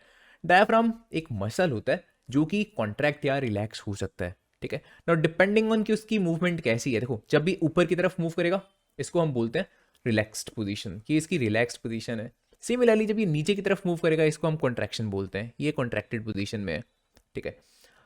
नाउ लेट्स सपोज ये जो डायफ्राम है इसने किया रिलैक्स, ये ऊपर की तरफ मूव हुआ, उसकी वजह से क्या होगा, यहाँ से लंग्स में जो एयर होगी राइट वो बाहर की तरफ पुश हो जाएगी। ठीक है, बिकॉज नीचे से डायफ्राम ने पुश किया लंग्स को, समझ रहे हो। ठीक है, बिकॉज लंग्स को यहाँ पर एक पुश फील हुआ डायफ्राम की वजह से, इसीलिए यहाँ से एयर क्या करेगी, बाहर निकलेगी, तब हम एक्सहेल करेंगे। सिमिलरली लेट्स से जब डायफ्राम नीचे की तरफ मूव करेगा दैट मीन्स कॉन्ट्रैक्ट करेगा, तब क्या देखने को मिलेगा कि लंग्स में एक वैक्यूम क्रिएट होगा जिसकी वजह से एयर भी एंटर करेगी इनटू द लंग्स। ठीक है, तो सिंपल सा तरीका है याद रखने का। जो डायरेक्शन देखो यहाँ पे आपको देखने को मिल रही है डायफ्राम की, वही डायरेक्शन होगी यहाँ पे एयर की, है ना। याद रखना कोई डिफिकल्ट पार्ट नहीं है। डायफ्राम नीचे को मूव करेगा, air will come into the lungs. Diaphragm जब ऊपर की तरफ मूव करेगा, air will come out of the lungs. Simple. So जब हमको रिलैक्सेशन देखने को मिलेगी तब हम क्या करेंगे, एक्सहेल करेंगे। जब कॉन्ट्रैक्शन देखने को मिलेगी तब हम क्या करेंगे, इनहेल करेंगे। ठीक है। Also during the breathing cycle the lungs always contain a residual volume of the air. Residual का मतलब क्या होता है, जो बची हुई होती है ना। लंग्स में ऑलवेज थोड़ी बहुत एयर बची हुई होती है, चाहे आप फोर्सफुली एक्सहेल करने की कोशिश भी करोगे ना, सारी हवा को बाहर निकालने की, करके नहीं दिखाने वाला मैं राइट। तो स्टिल उसके बाद भी रेजिडुअल वॉल्यूम जरूर प्रेजेंट होती है in the lungs. Okay, lungs कभी भी बिल्कुल खाली नहीं होते हैं। The residual volume in the lungs is needed to help the lungs from collapsing. क्या फायदा इसका रेजिडुअल वॉल्यूम का, सो दैट जो लंग्स हैं वो पूरा कोलास्प ना हो जाए। अब देखो किसी पर्सन ने लेट से इनहेल करा, ठीक है, दैट मीन्स ऑक्सीजन लंग्स में आ चुकी है बहुत सारी। उस ऑक्सीजन को एल्वियोली क्या करेगी, एब्जॉर्ब कर लेगी, राइट। लेकिन क्या उस ऑक्सीजन को डायरेक्टली पूरी बॉडी में सर्कुलेट किया जा सकता है by the process of diffusion? Is it possible? No. Diffusion के बारे में आपको पता है ना, डिफ्यूजन क्या होता है, कोई भी जो गैस होती है वो ऑलवेज हाई कॉन्सेंट्रेशन से लो कॉन्सेंट्रेशन की तरफ मूव करना प्रेफर करती है ऑलवेज। ठीक है, इवन इन द रूम, अगर लेट्स सपोज एक पर्टिकुलर रूम है, वहां पर एक सिंपल से एग्जांपल देता हूँ, आपने धुआं कर दिया, राइट, कोई पर्टिकुलर लेट से वुड है उसको आपने आग लगा दी तो धुआं होना स्टार्ट हो जाएगा। सो जहां पर करेंटली स्टार्टिंग में धुआं है वो वाला पार्ट अभी फिलहाल हाई कॉन्सेंट्रेशन वाला है ना। बाकी रूम में फिलहाल धुआं नहीं है इन द स्टार्टिंग, लेकिन जैसे जैसे जैसे आप थोड़ा सा टाइम दोगे धुएं को फैलने को, ठीक है, तो क्या होगा, पूरे रूम में धुआं फैल जाएगा, है ना। वहां पे यही तो हो रहा है, सिंपली डिफ्यूजन आपको देखने को मिल रही है। तो वैसा कुछ हमारे बॉडी में नहीं देखने को मिल सकता क्या? क्या जो ऑक्सीजन है हमारी बॉडी में ऐसे डिफ्यूज नहीं कर सकती? The answer is no. क्यों नहीं कर सकती? बिकॉज जो हमारा बॉडी स्ट्रक्चर है that is very complex, right. Micro organisms में हो सकता है ऐसा देखने को आपको मिले in certain cases, but not in the humans. Instead क्या देखने को मिलता है in the humans, respiratory pigments होते हैं, फॉर एग्जाम्पल हीमोग्लोबिन। ये क्या करते हैं, डिलीवरी बॉय का काम कर रहे हैं ये, literally they take up the oxygen from the air in the lungs, right. Alveoli से क्या करेंगे, ऑक्सीजन को लेंगे, पैक वगैरह करके कहाँ पर डिलीवर कर देंगे, वैसे टिश्यूज को जिनको उनकी ज़रूरत है, which are deficient in the oxygen, of course. ठीक है, in the humans of course मैंने बता दिया आपको, जो रेस्पिरेटरी पिगमेंट होता है दैट इज द हीमोग्लोबिन। इसका कलर कैसा होता है, इसका कलर ऑफ कोर्स होता है रेड। इसी की वजह से जो रेड ब्लड सेल्स होते हैं उसका कलर कैसा होता है, रेड। ठीक है, इसकी वेरी स्ट्रॉन्ग एफिनिटी होती है। एफिनिटी का मतलब क्या है, उसके तरफ अट्रैक्शन होती है फॉर द ऑक्सीजन, तो ऑक्सीजन के साथ बाइंड हो जाएगा, या मैं बोलूँ ऑक्सीजन को अपने साथ बाइंड कर लेगा, दैट इज मोर अप्रोप्रिएट। ठीक है, this pigment is present in the red blood corpuscles, RBC में प्रेजेंट होता है ये, सिंपल। हीमोग्लोबिन की वजह से ही जो आरबीसी है उनका कलर रेड होता है। ये तो बात हो गई ऑक्सीजन की, लेकिन क्या कार्बन डाइऑक्साइड के लिए भी ऐसा ही कोई कैरियर है? जैसे ऑक्सीजन को कैरी करना किसका काम हो गया, हीमोग्लोबिन का, क्या कार्बन डाइऑक्साइड को भी कोई ऐसा ही रेस्पिरेटरी पिगमेंट कैरी करता है? द आंसर इज नो, इसको जरूरत नहीं है। क्या रीजन है, the carbon dioxide is more soluble in the water than oxygen, वो बहुत ज्यादा सॉल्युबल होती है, इस वजह से it is transported in the dissolve form in the blood. ये डायरेक्टली ब्लड में डिसॉल्व होके ट्रांसपोर्ट हो सकती है पूरी बॉडी में। ठीक है, इसको किसी भी रेस्पिरेटरी पिगमेंट की जरूरत नहीं है, लेकिन ऑक्सीजन उसकी सॉल्युबिलिटी बहुत कम होती है इनटू द वाटर और you can say in the blood, इस वजह से उसको चाहिए रेस्पिरेटरी पिगमेंट्स। ठीक है, सिंपल। अब तक रेस्पिरेशन में जितना भी पार्ट हमने पढ़ा वो था एक्सटर्नल मैकेनिज्म, है ना। एक तरह से अगर देखा जाए तो हमने ब्रीदिंग वाला पार्ट ही अंडरस्टैंड करा है अब तक, कि हम सांस कैसे ले पा रहे हैं।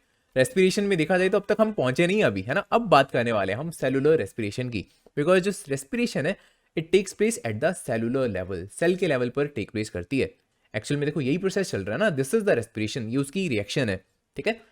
ग्लूकोज आपको खाने से मिला और ऑक्सीजन जो आपने इनहेल करी, राइट, ये दोनों एक दूसरे के साथ रिएक्ट वगैरह करके आपके पास यहाँ पर देखो क्या बनाने वाले हैं, एटीपी, राइट, और इसी से हमको एनर्जी मिलेगी। प्रॉपरली देखेंगे कि कैसे इससे एनर्जी मिल रही है, बट सबसे पहले ये रिएक्शन आपको पता होनी चाहिए, ये एग्जाम में पूछी जा सकती है कि जो सेलुलर रेस्पिरेशन होती है उसके लिए आप कैसे लिख सकते हो, जो बैलेंस्ड केमिकल रिएक्शन है। Okay, so this is the balanced chemical reaction. इसके अलावा 1 मार्क्स में इसकी फुल फॉर्म पूछी जा सकती है कि एटीपी की फुल फॉर्म क्या होती है, एडिनोसाइन ट्राइफॉस्फेट। ना यू माइट बी वंडरिंग, इतने टाइम से हम बोल रहे हैं एडिनोसाइन ट्राइफॉस्फेट, एटीपी एटीपी, आखिरकार ये दिखता कैसे है ना, जो मॉलिक्यूल हमको एनर्जी दे रहा है आखिरकार उसकी स्ट्रक्चर किस तरह की होती है, इसको भी देख लेते हैं। ये वाला पार्ट बाय द वे इतना डिटेल में हमको नहीं पढ़ना बिकॉज ये सिलेबस का पार्ट है भी नहीं, है ना, लेकिन स्टिल आपको बेसिक सा ओवरव्यू इसका होना चाहिए कि जो एटीपी का मॉलिक्यूल है उसकी स्ट्रक्चर किस तरह से दिखती है। ये वाला जो इतना पार्ट होता है इसको हम बोलते हैं एडिनोसाइन। उसके हालांकि ऐसे फर्दर पार्ट्स होते हैं, एडेनिन, राइबोस, इतना डिटेल में आपको पढ़ने की जरूरत नहीं है, ठीक है। इतना याद रखो कि ऐसे इस वाले पार्ट को हमने नेम दिया हुआ एडिनोसाइन और इसके साथ 3 फॉस्फेट के ग्रुप लगे होते हैं, clear, phosphate. Now depending on कि इस एडिनोसाइन के साथ कितने फॉस्फेट के ग्रुप लगे हुए हैं, इसके अलग अलग नेम्स हैं। अगर ऐसा लेट्स से एक फॉस्फेट का ग्रुप लगा हुआ है तो हम इसको बोलते हैं एडिनोसाइन मोनोफॉस्फेट, बिकॉज एक फॉस्फेट है, मोनो का मतलब क्या होता है 1, है ना। सिमिलरली अगर 2 फॉस्फेट के ग्रुप लगे हुए हैं हम इसको नेम देंगे एडिनोसाइन डाइफॉस्फेट, 2 फॉस्फेट के ग्रुप में। सिमिलरली अगर 3 फॉस्फेट के ग्रुप लगे होंगे तो इसको हम नेम देंगे adenosine triphosphate, this is the ATP, right. ऐसा दिखता होता है एटीपी का मॉलिक्यूल। अब ये तो हो गई इसकी स्ट्रक्चर की बात, अब बात करते हैं इसके फंक्शन की। जो एटीपी है उसको बोला जाता है of course the energy currency of the body. क्यों? बिकॉज इसी की वजह से हमको एनर्जी मिल रही है, लेकिन इसमें ऐसा आखिरकार है क्या, राइट। एटीपी की वजह से हमको एनर्जी क्यों मिल रही है, आइए इसको देखते हैं, राइट। सबसे पहले देखो जो हमारे ब्लड में प्लेटलेट्स प्रेजेंट होते हैं उसमें बहुत सारे एडीपी प्रेजेंट होते हैं, एडिनोसाइन डाइफॉस्फेट, राइट। और जो एडीपी में जो ये दोनों आप फॉस्फेट के ग्रुप देख रहे हो ना, देख रहे हो कितने हैप्पी हैं ये, राइट। ये बहुत स्टेबल होते हैं, ये लंबे टाइम तक ऐसे ही रह सकते हैं बिकॉज बहुत कम रिपल्शन होती है इनके बीच में कहीं पर भी, क्लियर। लेकिन जो ये आखिरी वाला एटीपी में फॉस्फेट का ग्रुप होता है ना, ये इतना स्टेबल नहीं होता because of the large repulsion here, ठीक है। इसी वजह से इसका फेस देख रहे हो कैसा है ठीक है। इसकी पूरी टेंडेंसी होगी कि यहां से ये ब्रेक डाउन कर जाए, क्लियर। अब एक्चुअल में हो क्या रहा है, सबसे पहले हमारे प्लेटलेट्स में प्रेजेंट थे एडीपी, है ना। जैसे ही हमने खाना खाया, हमने रिस्पायर करा, हमको एनर्जी मिली, उस एनर्जी को यूज किया जाता है इसको एटीपी में कन्वर्ट करने में, ठीक है। उस एनर्जी को यहां पर यूज किया गया सो दैट ये बॉन्ड बन सके, लेकिन ये बॉन्ड तो इतना ज्यादा स्टेबल है नहीं, राइट। इसकी पूरी टेंडेंसी है कि यहां से ब्रेकडाउन हो सके, जब भी बॉडी को जरूरत पड़ेगी एनर्जी की, ये बॉन्ड झट से यहां से ब्रेकडाउन हो जाएगा। और देख रहे हो कि अब कितना हैप्पी है, राइट। और जैसे ही देखो ये वाला बॉन्ड ब्रेकडाउन हुआ, यहाँ से जो एनर्जी हमने यूटिलाइज की थी पहले बॉन्ड बनाने में वो अगेन रिलीज हो जाएगी, ठीक है। और इसी पर्टिकुलर जो रिलीज एनर्जी है ये वाली, इसी एनर्जी को यूज किया जाएगा फॉर द वेरियस पर्पसेस, समझ रहे हो। सो सिंपल सा काम है, सबसे पहले एडीपी था, एडीपी, राइट, एडिनोसाइन डाइफॉस्फेट, उसको एनर्जी को यूज करके कन्वर्ट किया जाता है एडिनोसाइन ट्राइफॉस्फेट में, ठीक है। जो एनर्जी रेस्पिरेशन वाले स्टेप में मिलती है उसको यहाँ पर यूटिलाइज किया जाता है। उसके बाद जब अगेन बॉडी को एनर्जी की रिक्वायरमेंट होती है तो कैसे एनर्जी मिलती है, इसी एटीपी को अगेन कन्वर्ट किया जाता है इनटू द एडीपी, और जो एनर्जी पहले यूज की गई थी वो यहाँ पे इवॉल्व हो जाती है। Very easy process. इस अर्थ पर बहुत सारी अलग अलग स्पीसीज प्रेजेंट है, एनिमल्स की, बर्ड्स की, इंसेक्ट्स की, राइट। बहुत सारे अलग अलग ऑर्गेनिजम्स हैं। अब जरूरी तो है नहीं कि उन सभी स्पीसीज में रेस्पिरेशन का प्रोसेस एग्जैक्टली सिमिलर हो, है ना। जैसा हमने न्यूट्रिशन में पढ़ा, न्यूट्रिशन अलग अलग वेज में हो सकती है, राइट। वैसा ही कुछ हमको यहाँ पर देखने को भी मिलेगा। अलग अलग स्पीसीज में रेस्पिरेशन का प्रोसेस अलग अलग हो सकता है। कॉन्सेप्ट हालांकि सेम है, स्टार्टिंग प्रोडक्ट ग्लूकोज ही होने वाला है, एंड प्रोडक्ट एनर्जी ही होने वाली है, लेकिन उसके लिए अलग अलग पाथवेज हो सकते हैं, उसको हमको अंडरस्टैंड करना है। सो स्टार्ट करते हैं ऑफ कोर्स ग्लूकोज से। इसका फॉर्मूला होता है C6H12O6, है ना। अब देखो पाथवे चाहे जो मर्जी हो, पहला स्टेप सब में सेम है, क्लियर। ग्लूकोज जो कि 6 कार्बन मॉलिक्यूल था, इसमें 6 कार्बन होते हैं। सबसे पहले क्या होता है, साइटोप्लाज्म में इसको कन्वर्ट किया जाता है पिरुवेट में। ग्लूकोज को ब्रेक डाउन किया गया, राइट। इसको ब्रेक डाउन करके किस में कन्वर्ट किया गया, इनटू द पिरुवेट, जो कि 3 कार्बन मॉलिक्यूल है। एग्जैक्ट फॉर्मूला याद रखने की जरूरत नहीं है पिरुवेट का, right, which is of course class 10th के लिए काफ़ी कॉम्प्लेक्स है वो, राइट। बस इतना पार्ट याद रखो कि हाँ पिरुवेट होता है, ये 3 कार्बन मॉलिक्यूल होता है और यहाँ पर भी बहुत एनर्जी रिलीज हो रही है, हालांकि ज़्यादा एनर्जी यहाँ पर रिलीज होगी, राइट, लेकिन some amount of energy is release here as well. ये प्रोसेस कहाँ पर होता है? In the cytoplasm. Glucose cytoplasm में जाकर ब्रेक डाउन होगा इनटू द पिरुवेट। उसके बाद अलग अलग अब पाथवेज हमको देखने हैं। The first example we have is the yeast. Okay, yeast के केस में देखो क्या देखने को मिलेगा। सबसे पहले स्टार्ट हमने किया ऑफ कोर्स ग्लूकोज से, वो ब्रेक डाउन हुआ इन द साइटोप्लाज्म, किस चीज में? पिरुवेट में। कुछ अमाउंट ऑफ एनर्जी यहाँ पर रिलीज हुई, लेकिन फर्दर जो ये पिरुवेट है, in the absence of oxygen हमको क्या देखने को मिलता है? ये फर्दर ब्रेक डाउन करता है in the ethanol, carbon dioxide and बहुत सारी एनर्जी यहाँ पर रिलीज होती है। जो ये इथेनॉल है, it is a 2 carbon molecule. इसका फॉर्मूला याद कर लेना, C2H5OH, this is the ethanol. ये अपने कार्बन वाले चैप्टर में आई थिंक सो पढ़ा होगा, राइट है। अब यहाँ पे देखो कितना इंटरेस्टिंग चीज़ है कि हालांकि एनर्जी प्रोड्यूस हुई, हालांकि ये रेस्पिरेशन वाला प्रोसेस ही है, लेकिन ये प्रोसेस को ऑक्सीजन नहीं चाहिए, ये टेक प्लेस कर रहा है in the absence of oxygen. So इस टाइप की रेस्पिरेशन को हम बोलते हैं एनारोबिक रेस्पिरेशन, जहाँ पे ऑक्सीजन इज नॉट रिक्वायर्ड। तो ये आपको पता होना चाहिए कि यीस्ट में एनारोबिक रेस्पिरेशन चल रही है, जहाँ पर वो पिरुवेट को in the absence of oxygen break down करके एनर्जी प्रोड्यूस कर सकता है। सो ये हो गया पहला पाथवे। इसके बाद सबसे पहले मैं आपको थर्ड वाला पाथवे एक्सप्लेन करता हूँ, इसके बाद हम सेकंड वाले पाथवे पे आएंगे। अब ये वाला पाथवे आपको समझाने के लिए मैं आपको एक सिंपल से एग्जांपल देता हूँ। फॉर एग्जांपल इस टाइम पे मैं आपको पढ़ा रहा हूँ, क्या मैं कोई ऐसा काम कर रहा हूँ जिसमें मेरी बॉडी को बहुत ज़्यादा रिक्वायरमेंट पड़ रही हो रिस्पायर करने की, ऑक्सीजन की उसको बहुत ज़्यादा रिक्वायरमेंट हो? नहीं, ऐसा नहीं है, राइट। बिकॉज अभी मेरी बॉडी को एनर्जी रिक्वायरमेंट इतनी ज़्यादा नहीं है, राइट। जितनी उसको ऑक्सीजन मिल रही है उससे उसका काम चल रहा है अभी। लेकिन लेट्स सपोज यही मैं भाग रहा हूँगा, अगर मैं लेट्स सपोज बहुत ज़्यादा कोई वेट लिफ्टिंग कोई ऐसा टास्क कर रहा हूँ, राइट, उस केस में बॉडी क्या करेगी? रेस्पिरेशन जल्दी जल्दी करेगी, उसको एनर्जी रिक्वायरमेंट बिकॉज ज़्यादा होती है वैसे केसेस में, क्लियर। लेकिन इस वाली एग्जांपल जो मैंने पहली एग्जांपल दी, फॉर एग्जांपल मैं अभी आराम से बैठ के पढ़ा रहा हूँ, तो अभी मेरे सेल्स के पास बहुत ऑक्सीजन प्रेजेंट है, right, there is enough oxygen. ऐसा नहीं है कि वहाँ पे लैक ऑफ ऑक्सीजन है। जब हम भागेंगे, कोई हैवी एक्टिविटी करेंगे, तो वहाँ पर ये वाला केस होगा, लैक ऑफ ऑक्सीजन, क्लियर। फिलहाल थर्ड वाली एग्जांपल देता हूँ, जब हमारे पास एनफ ऑक्सीजन है, सेल्स की बात कर रहा हूँ मैं, राइट, जब सेल्स के पास एनफ ऑक्सीजन है, प्रेजेंस ऑफ ऑक्सीजन, उस टाइम पे क्या होगा? जो ये पिरुवेट है, राइट, इन द माइटोकॉन्ड्रिया क्या होता है? फर्दर ब्रेक डाउन होता है इन अलग अलग प्रोडक्ट्स में, कार्बन डाइऑक्साइड जिसको हम एक्सेल कर रहे हैं, उसके अलावा water and energy is produced. और यहाँ पे इस एनर्जी को हम यूज़ कर रहे हैं डिफरेंट टास्क के लिए। फॉर एग्जांपल इस टाइम पर मैं इस एनर्जी को यूज़ कर रहा हूँ आपको पढ़ाने के लिए, राइट, बोलने के लिए, लिखने के लिए। अब क्योंकि जो ये थर्ड वाला प्रोसेस है, यहाँ पे ऑक्सीजन इज रिक्वायर्ड, तो इसको हम क्या बोलेंगे? Aerobic respiration. जो पहला वाला स्टेप था उसमें ऑक्सीजन नहीं चाहिए, तो इसको हम क्या बोलेंगे? Anaerobic respiration. ये हम क्लियर कर चुके हैं। अब बारी आती है इस सेकंड वाले पाथवे की। ये कब टेक प्लेस करेगा? जब there is lack of oxygen, ठीक है। जब हम भाग रहे हैं, कोई बहुत ज़्यादा हैवी टास्क कर रहे हैं, तब ये वाला स्टेप टेक प्लेस कर रहा होता है, ये प्रोसेस टेक प्लेस कर रही होती है। देखो क्या मिलेगा, जब there is lack of oxygen, तब क्या होगा? पिरुवेट ब्रेक डाउन होके क्या बनाएगा? Lactic acid and energy, clear. अच्छा, बाय द वे, जब भी एनारोबिक रेस्पिरेशन होगी, जैसे ये दोनों पार्ट्स हैं, क्लियर, यहाँ पर ग्लूकोज कंप्लीटली ब्रेक डाउन नहीं होता है, इस वजह से एनर्जी भी बहुत कम प्रोड्यूस होती है as compare to this part, clear. अगर आपसे क्वेश्चन पूछा जाता है, अगर हम कंपेयर करते हैं एरोबिक रेस्पिरेशन को एनारोबिक रेस्पिरेशन से, तो किस स्टेप में या किस वाली लेट्स से पाथवे में ज़्यादा अमाउंट ऑफ एनर्जी प्रोड्यूस होगी? तो यहाँ पर ज़्यादा अमाउंट ऑफ एनर्जी प्रोड्यूस होती है, बिकॉज यहाँ पर कंप्लीट ब्रेकडाउन हो रहा है इस ग्लूकोज का। यहाँ पर क्या देखने को मिलेगा? पार्शियल ब्रेकडाउन हो रहा है ग्लूकोज का, इस वजह से energy is a bit less as compare, not a bit, वैसे काफ़ी लेस होती है as compare to this part, ठीक है। ये चीज़ें आपको क्लियर होनी चाहिए। सो क्या मिल रहा है यहाँ पे? पिरुवेट ब्रेकडाउन होके लैक्टिक एसिड एंड एनर्जी बना रहा है यहाँ पे। अच्छा, बाय द वे, यहाँ पर जो ये लैक्टिक एसिड बना, क्या ये चीज़ बेनिफिशियल होगी? क्या हमारे लिए ये बेनिफिशियल है? The answer is no.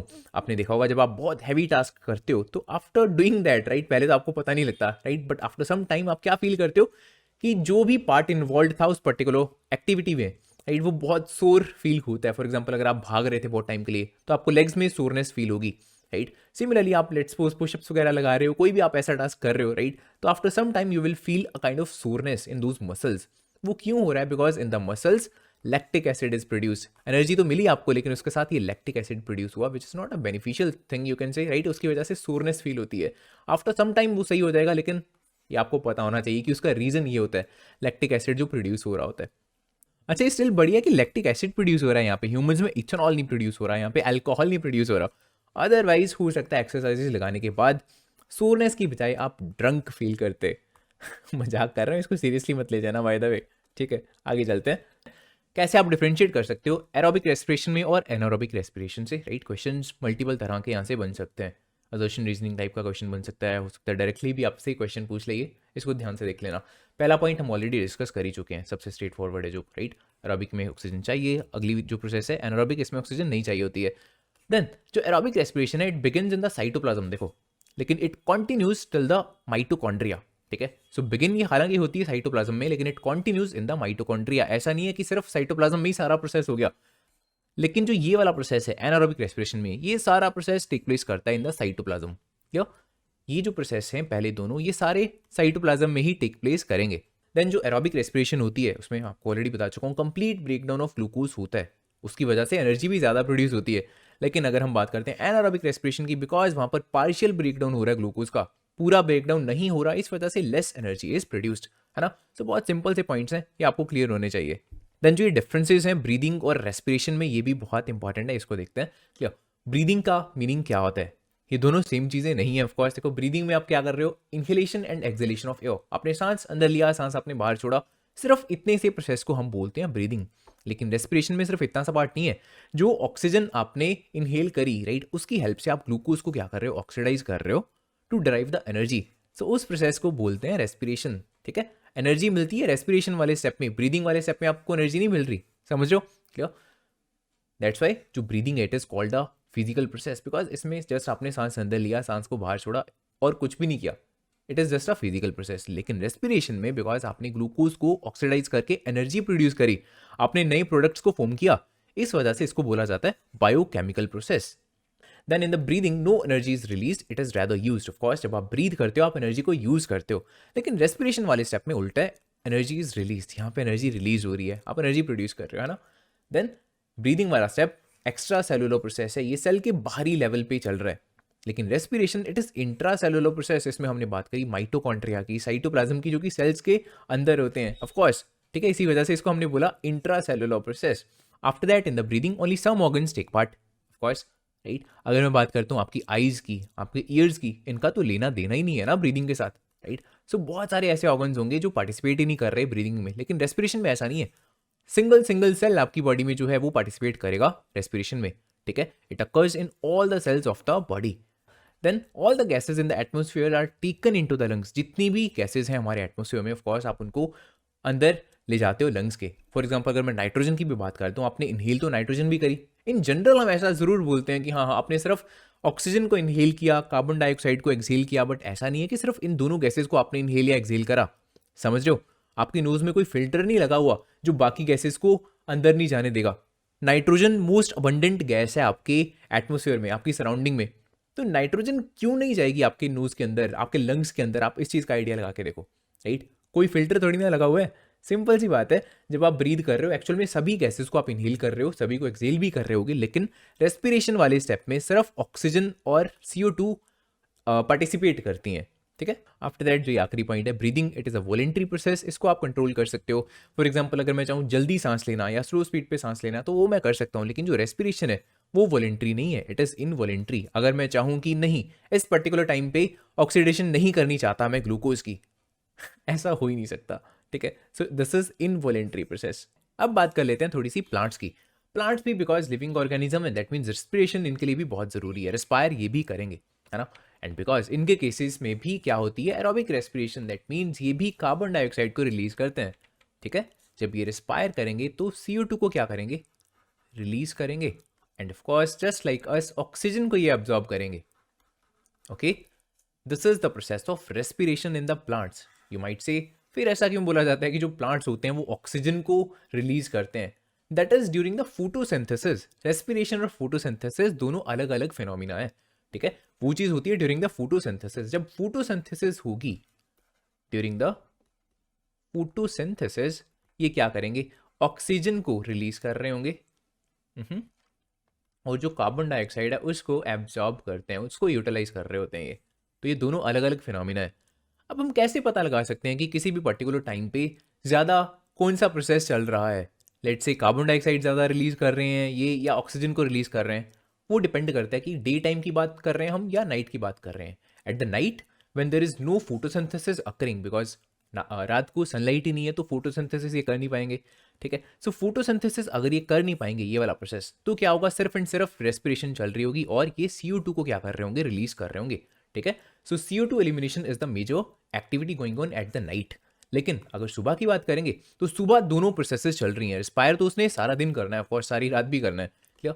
लेकिन सुबह को फोटोसिंथेसिस भी हो रही है.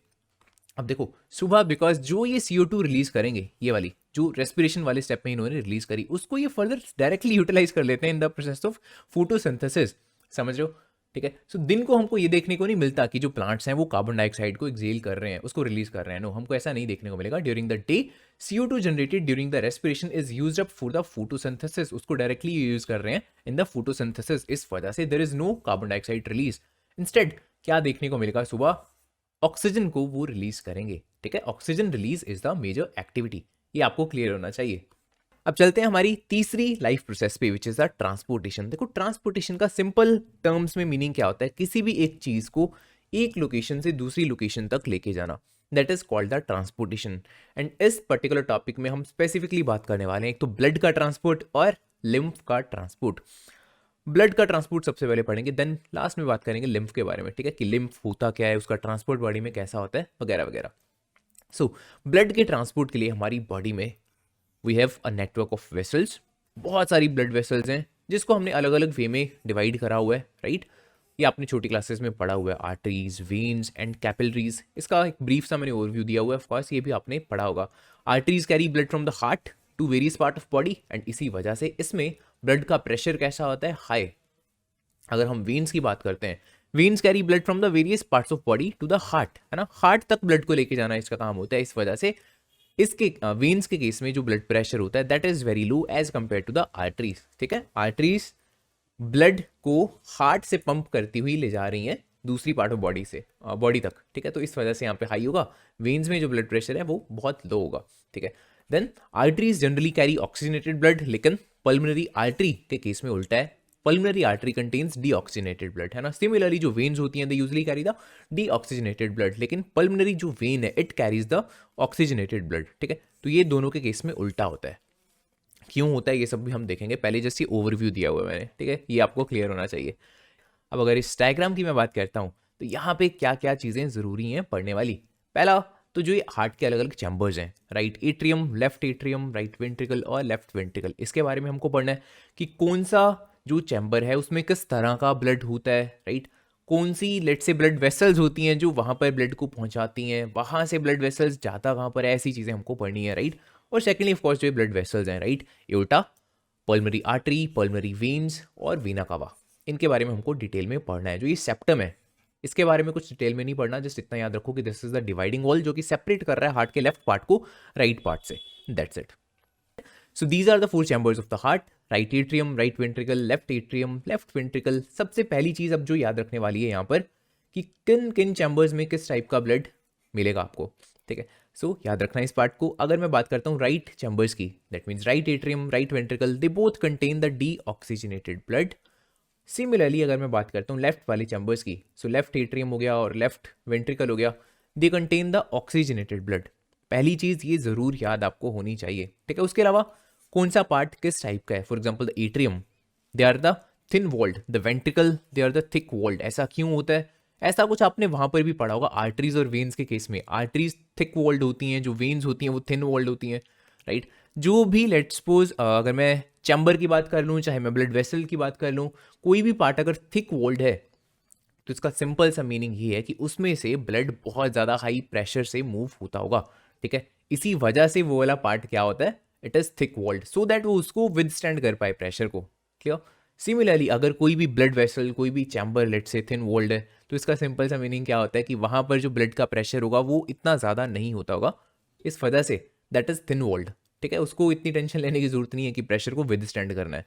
अब डिस्कस करते हैं ब्लड वेसल्स को कि कौन सी ब्लड वेसल ब्लड को कहाँ से कहाँ तक ट्रांसपोर्ट करती है. 4 ब्लड वेसल्स हैं यहाँ पर, मेजर एओर्टा, वीना कावा और पल्मोनरी आर्टरी और पल्मोनरी वेन. पहली चीज़ तो ये याद रख लो, देखो जो पल्मोनरी वर्ड है, पल्मोनरी, इसका लिटरली मीनिंग यही होता है कि something related to the lungs. Even आप डिक्शनरी में सर्च करना ये वर्ड पल्मनरी, यही मीनिंग आएगा कि लंग्स से कुछ ना कुछ उस चीज़ का रिलेशन है। दैट मीन्स जो यहाँ पर ब्लड वेसल होगी, जो ये वाली ब्लड वेसल है, राइट, वो पल्मनरी आर्टरी या पल्मनरी वेन नहीं हो सकती, बिकॉज वो डायरेक्टली कनेक्टेड ही नहीं है लंग्स से, ऑफकोर्स, है ना। देख रहे हो यहाँ पर ये लंग्स मैंने शो करे हुए हैं। दैट मीन्स जो यहाँ पर ब्लड वेसल है, ये वाली जो ब्लड वेसल है और जो ये वाली ब्लड वेसल है, वो है पल्मनरी आर्टरी और पल्मनरी वेन। सिमिलरली जो ये वाला पार्ट है, ये पल्मनरी आर्टरी या पल्मनरी वेन नहीं होगी, समझ रहे हो, ठीक है। पल्मनरी आर्टरी या पल्मनरी वेन, इन दोनों में से कोई एक है, हमको पता है, मतलब एक चीज पल्मनरी आर्टरी और पल्मनरी वेन है दूसरी, है ना। कौन सा पार्ट अब कौन सा, इसको कैसे पता करेंगे? ऑफ कोर्स देखो, जो आर्टरीज होती हैं वो ब्लड को हार्ट से पंप करके दूसरे पार्ट ऑफ बॉडी तक लेकर जाती हैं। That means this must be the pulmonary artery, pulmonary artery, है ना। हार्ट से देखो ब्लड यहां से ऐसे इसके थ्रू होता हुआ लंग्स में जा रहा है यहां से। एंड सिमिलरली जो ये वाला पार्ट होगा, ये क्या होगा? पल्मनरी वेन, बिकॉज आप देख रहे हो यहां से एंटर कर रहा है blood into the heart. So this is the pulmonary when. यहाँ पे हम रट्टा नहीं लगा रहे, देखो कॉन्सेप्ट को समझ रहे हैं, क्लियर, कि कौन सा पार्ट कौन सा, आपको कैसे याद रहेगा। उसके बाद अब दो ब्लड वेसल्स यहाँ पर हैं, कौन कौन सा पार्ट रह गया हमारा? एक तो हो गया vena cava, right, vena cava, and the aorta. और इन दोनों का नाम से ही आपको आइडिया लग जाएगा, राइट। किसी ने अगर नहीं भी पढ़ा, उससे भी पूछा जाएगा ना, वेना कावा और एओर्टा में से कौन सा पार्ट आर्टरी है और कौन सा पार्ट वेन है। नाम से ही समझ लग रहा है कि vena cava is a when, aorta is artery, similar sounding words हैं, है ना। सो अगर वेना कावा एक वेन है, अगेन दैट मीन्स हार्ट के टूवर्ड्स इसमें से ब्लड जाएगा, है ना। दैट मीन्स जो वेना कावा है वो ये वाली है, वेना कावा। ऑफकोर्स देख रहे हो बॉडी से ब्लड जा रहा है into the heart, so this must be vena cava. That means जो आखिरी पार्ट बचा हमारा, it must be the aorta, ये वाला पार्ट होगा एओर्टा। एओर्टा इज आर्टरी, सो आप देख रहे हो हार्ट से पंप होता हुआ ब्लड आ रहा है बॉडी में एओर्टा के through, this one is the aorta, ठीक है। तो इस तरह से आप इजीली इस चीज़ को याद रख सकते हो कि हाँ, कौन सी आर्टरी है, कौन सी वेन है, किस पर्टिकुलर जो ये ब्लड वेसल है इसका काम क्या है। आई डोंट थिंक सो ये डिफिकल्ट टास्क होगा, ठीक है। और यहाँ पर मैंने ये शो करा हुआ है रेड पार्ट, जहाँ पर भी मैं शो करूँगा it is the oxygenated blood, और जो ये ग्रीन वाला पार्ट, सॉरी ब्लू वाला पार्ट है, it is the deoxygenated blood. That means pulmonary when it contains oxygenated blood, pulmonary artery it contains deoxygenated blood, aorta oxygenated blood, and the vena cava deoxygenated blood, ठीक है। सो यहाँ पर भी देख रहे हो हमने बात करी थी veins contain the deoxygenated blood, right, generally saying, for example जो ये वेना कावा है it is containing deoxygenated blood, लेकिन जो पल्मनरी वेन है उसमें उल्टा आपको देखने को मिल रहा है ना। सिमिलरली जो आर्टरीज होती हैं they contain the oxygenated blood generally saying, but जो पल्मनरी आर्टरी है उसमें आपको उल्टा उल्टा देखने को मिल रहा है। अब इसी चीज़ का एक क्लीन सा वर्जन है, इसका स्क्रीनशॉट लेकर रखना चाहते हो तो रख सकते हो, सो दैट बाद में आपको आसानी रहे इस चीज़ को समझने में। अब बात करते हैं इसके चैम्बर्स की, कि हार्ट के किस चैम्बर से ब्लड कहाँ पर जाता है, राइट, किस टाइप का वो ब्लड होता है। बहुत सारी चीज़ें हैं जिसको हमको इंटरकनेक्ट करके चलना पड़ेगा, ठीक है। कॉन्सेप्ट बिल्डिंग तभी प्रॉपर्ली होगी, अदरवाइज अगर आप सोचोगे कि आपको ऊपर ऊपर से जो जानकारी है वो मैं दे दूंगा, उसके हेल्प से मैं बोलूँ कि हाँ आपका कॉन्सेप्ट क्लियर हो गया, तो वो नहीं है। बाद में हो सकता है एग्जाम में आपको ऐसे क्वेश्चंस देखने को मिले जिसको आप सॉल्व ना कर पाओ, फिर कोई फायदा नहीं है ऑफकोर्स, ठीक है। तो मैं ये नहीं करना चाहता कि हाँ सिर्फ इसलिए कि हाँ वीडियो को शॉर्ट बनाने के लिए, कि कम से कम टाइम में कवर करने के लिए मैं बहुत सारा पार्ट स्किप कर दूँ, no, that is not going to happen, right. चलो स्टार्टिंग करते हैं लंग से। अच्छा बाय द वे ये चीज़ मैं आपको जैसे ऑलरेडी बता चुका हूँ, इसको जरूर याद रखना कि राइट वाले जो चैम्बर्स हैं they contain the deoxygenated blood, और जो लेफ्ट वाले चैम्बर्स हैं they contain the oxygenated blood. So इसीलिए मैंने अगेन देखो ऑक्सीजनेटेड वालों को रेड कलर से शो करा हुआ है, हर जगह यूनिफॉर्मिटी रहेगी, ठीक है। और जो ये ब्लू वाले हैं they contain the deoxygenated blood, उसको मैंने ब्लू कलर से शो किया हुआ है। चलो स्टार्ट करते हैं लंग से। लंग्स में जो भी ब्लड एंटर करेगा उसकी कैपिलरीज में, राइट, उसको ये क्या करेंगे? ऑक्सीजनेट करेंगे, ठीक है। ऑक्सीजनेट करके अब ये किस चैम्बर में ब्लड को भेजेंगे? Right atrium, left atrium, right ventricle, left ventricle, चार अलग अलग चैम्बर्स हैं। किस चैम्बर में एंटर करेगा अब ये वाला ब्लड जब वो लंग से ऑक्सीजनेट होके आ रहा है? देखो एक चीज़ याद रखना, पहले तो जो ये दो टर्म्स हैं एट्रियम, राइट, और जो ये वेंट्रिकल है, कितना इजी है नाम से इसको याद रखना। एट्रियम, राइट, वो वाला चैम्बर है जहां पे ब्लड क्या करेगा? बॉडी के अलग अलग पार्ट से एंटर करेगा, यहां पर ब्लड की एंट्री होगी, ठीक है। सिंपल सा मैं ट्रिक आपको बता रहा हूँ याद रखने के लिए, राइट। एट्रियम में ब्लड की एंट्री होती है, वेंट्रिकल से वो बाहर निकलेगा, ठीक है। एट्रियम में ब्लड की एंट्री होगी यहां से, ऐसे आप याद रख सकते हो। सो लंग्स से आपको इतना तो आइडिया हो गया कि या तो वो यहाँ पे एंटर करेगा या फिर वो यहाँ पे एंटर करेगा डायरेक्टली। लंग्स से वो ऐसे वेंट्रिकल में आप नहीं डाल सकते ब्लड को, ऑफ कोर्स, ठीक है। अब इन दोनों में से कौन सा करेक्ट है? लंग्स से कहाँ जाएगा ब्लड? राइट एट्रियम में जाएगा या लेफ्ट एट्रियम में जाएगा? ऑफ कोर्स लेफ्ट एट्रियम में जाएगा because it is oxygenated blood. ये वाला ऑक्सीजनेटेड है ना लेफ्ट वाला, ठीक है। लंग्स ने क्या करा, ब्लड को ऑक्सीजनेट करा और कहाँ पर भेजा, लेफ्ट एट्रियम में ब्लड को भेजा, ठीक है। देन लेफ्ट एट्रियम के थ्रू होता हुआ ब्लड कहाँ जाएगा, लेफ्ट वेंट्रिकल में, और लेफ्ट वेंट्रिकल में से देन वो बाहर निकलेगा, बॉडी की अलग अलग पार्ट तक पहुंचेगा, ठीक है। देन यहाँ पर क्या होगा, जो ब्लड की सॉरी जो बॉडी में अलग अलग जगह पर कैपिलरीज होंगी वहाँ पर ब्लड पहुँच गया, तो उसके आसपास जो भी सेल्स होंगे वो उस ऑक्सीजन को यूज़ कर लेंगे, यूटिलाइज कर लेंगे फॉर द रेस्पिरेशन वगैरह, ठीक है। उसके बाद यहाँ से जो ब्लड बाहर आने वाला है वो कैसा होगा, it will be D oxygenated blood, because अब बॉडी उसको यूज कर चुकी है, समझ रहे हो। सो ये वाला जो ब्लड है it is D oxygenated blood, और ये अगेन एंटर करेगा राइट एट्रियम में, एट्रियम एंट्री यहाँ से ऑफकोर्स अगेन वेंट्रिकल में डायरेक्टली आप ऐसे नहीं कर सकते कि यहाँ से वेंट्रिकल में डाल रहे हो, वेंट्रिकल से बाहर निकलने वाला है blood, right, very easy to understand.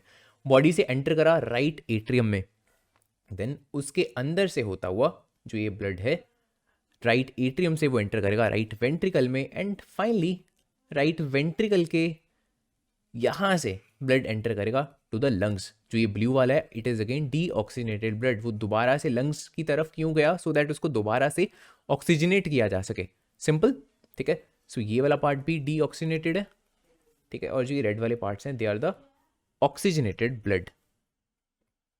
I hope बहुत ईजी हुआ इसको अंडरस्टैंड करना, राइट। अगेन इसी चीज़ का ये थोड़ा सा प्रॉपर क्लीन वाला वर्जन है, ठीक है। अच्छा, यहाँ पर वेसल्स की भी बात कर लेते हैं, राइट, कि कौन सी वेसल कौन सी है। ये वाला पार्ट हो गया लंग, दैट मीन्स इसके जो आजू बाजू में ये वाली दो वेसल्स हैं ये हैं पल्मनरी वेसल। इन दोनों में से एक वेसल है पल्मनरी आर्टरी, एक वेसल है इसमें से पल्मनरी वेन। ऑफ कोर्स जो ये वाला पार्ट होगा ये पल्मनरी वेन होगी, बिकॉज टुवर्ड्स द हार्ट यहाँ पर ब्लड जा रहा है। एंड जो ये वाला पार्ट है of course this is the pulmonary artery, because यहाँ पर हार्ट पंप कर रहा है लंग्स के टुवर्ड्स ब्लड को। कौन से दो पार्ट बच गए, एओर्टा और the vena cava. This is the aorta, ठीक है, because this is the artery, heart pump कर रहा है ब्लड को। एंड जो आखिरी वाला पार्ट बच गया this one is the vena cava. Vena cava bye the way is the largest when in the human body. जो एओर्टा है this is the largest artery in the human body. तो ये concept आपको पता होने चाहिए। देखो सारे कॉन्सेप्ट हम इंटर रिलेट कर चुके हैं, आई डोंट थिंक सो अब आपको कोई भी कंफ्यूजन होनी चाहिए। डबल जो सर्कुलेशन ये चल रहा है इसके regarding, right, it is very very easy. इसके बाद ऑफकोर्स जो ये ब्लड के कंपोनेंट्स हैं अलग अलग, plasma, white blood cells, red blood cells, platelets, ये इजी वाला पार्ट है, राइट। इनका एक बेसिक्स आपको फंक्शन पता होना चाहिए हर पार्ट का, right. For example plasma that is a liquid part of the blood, 90% water ही होता है प्लाज्मा, ठीक है।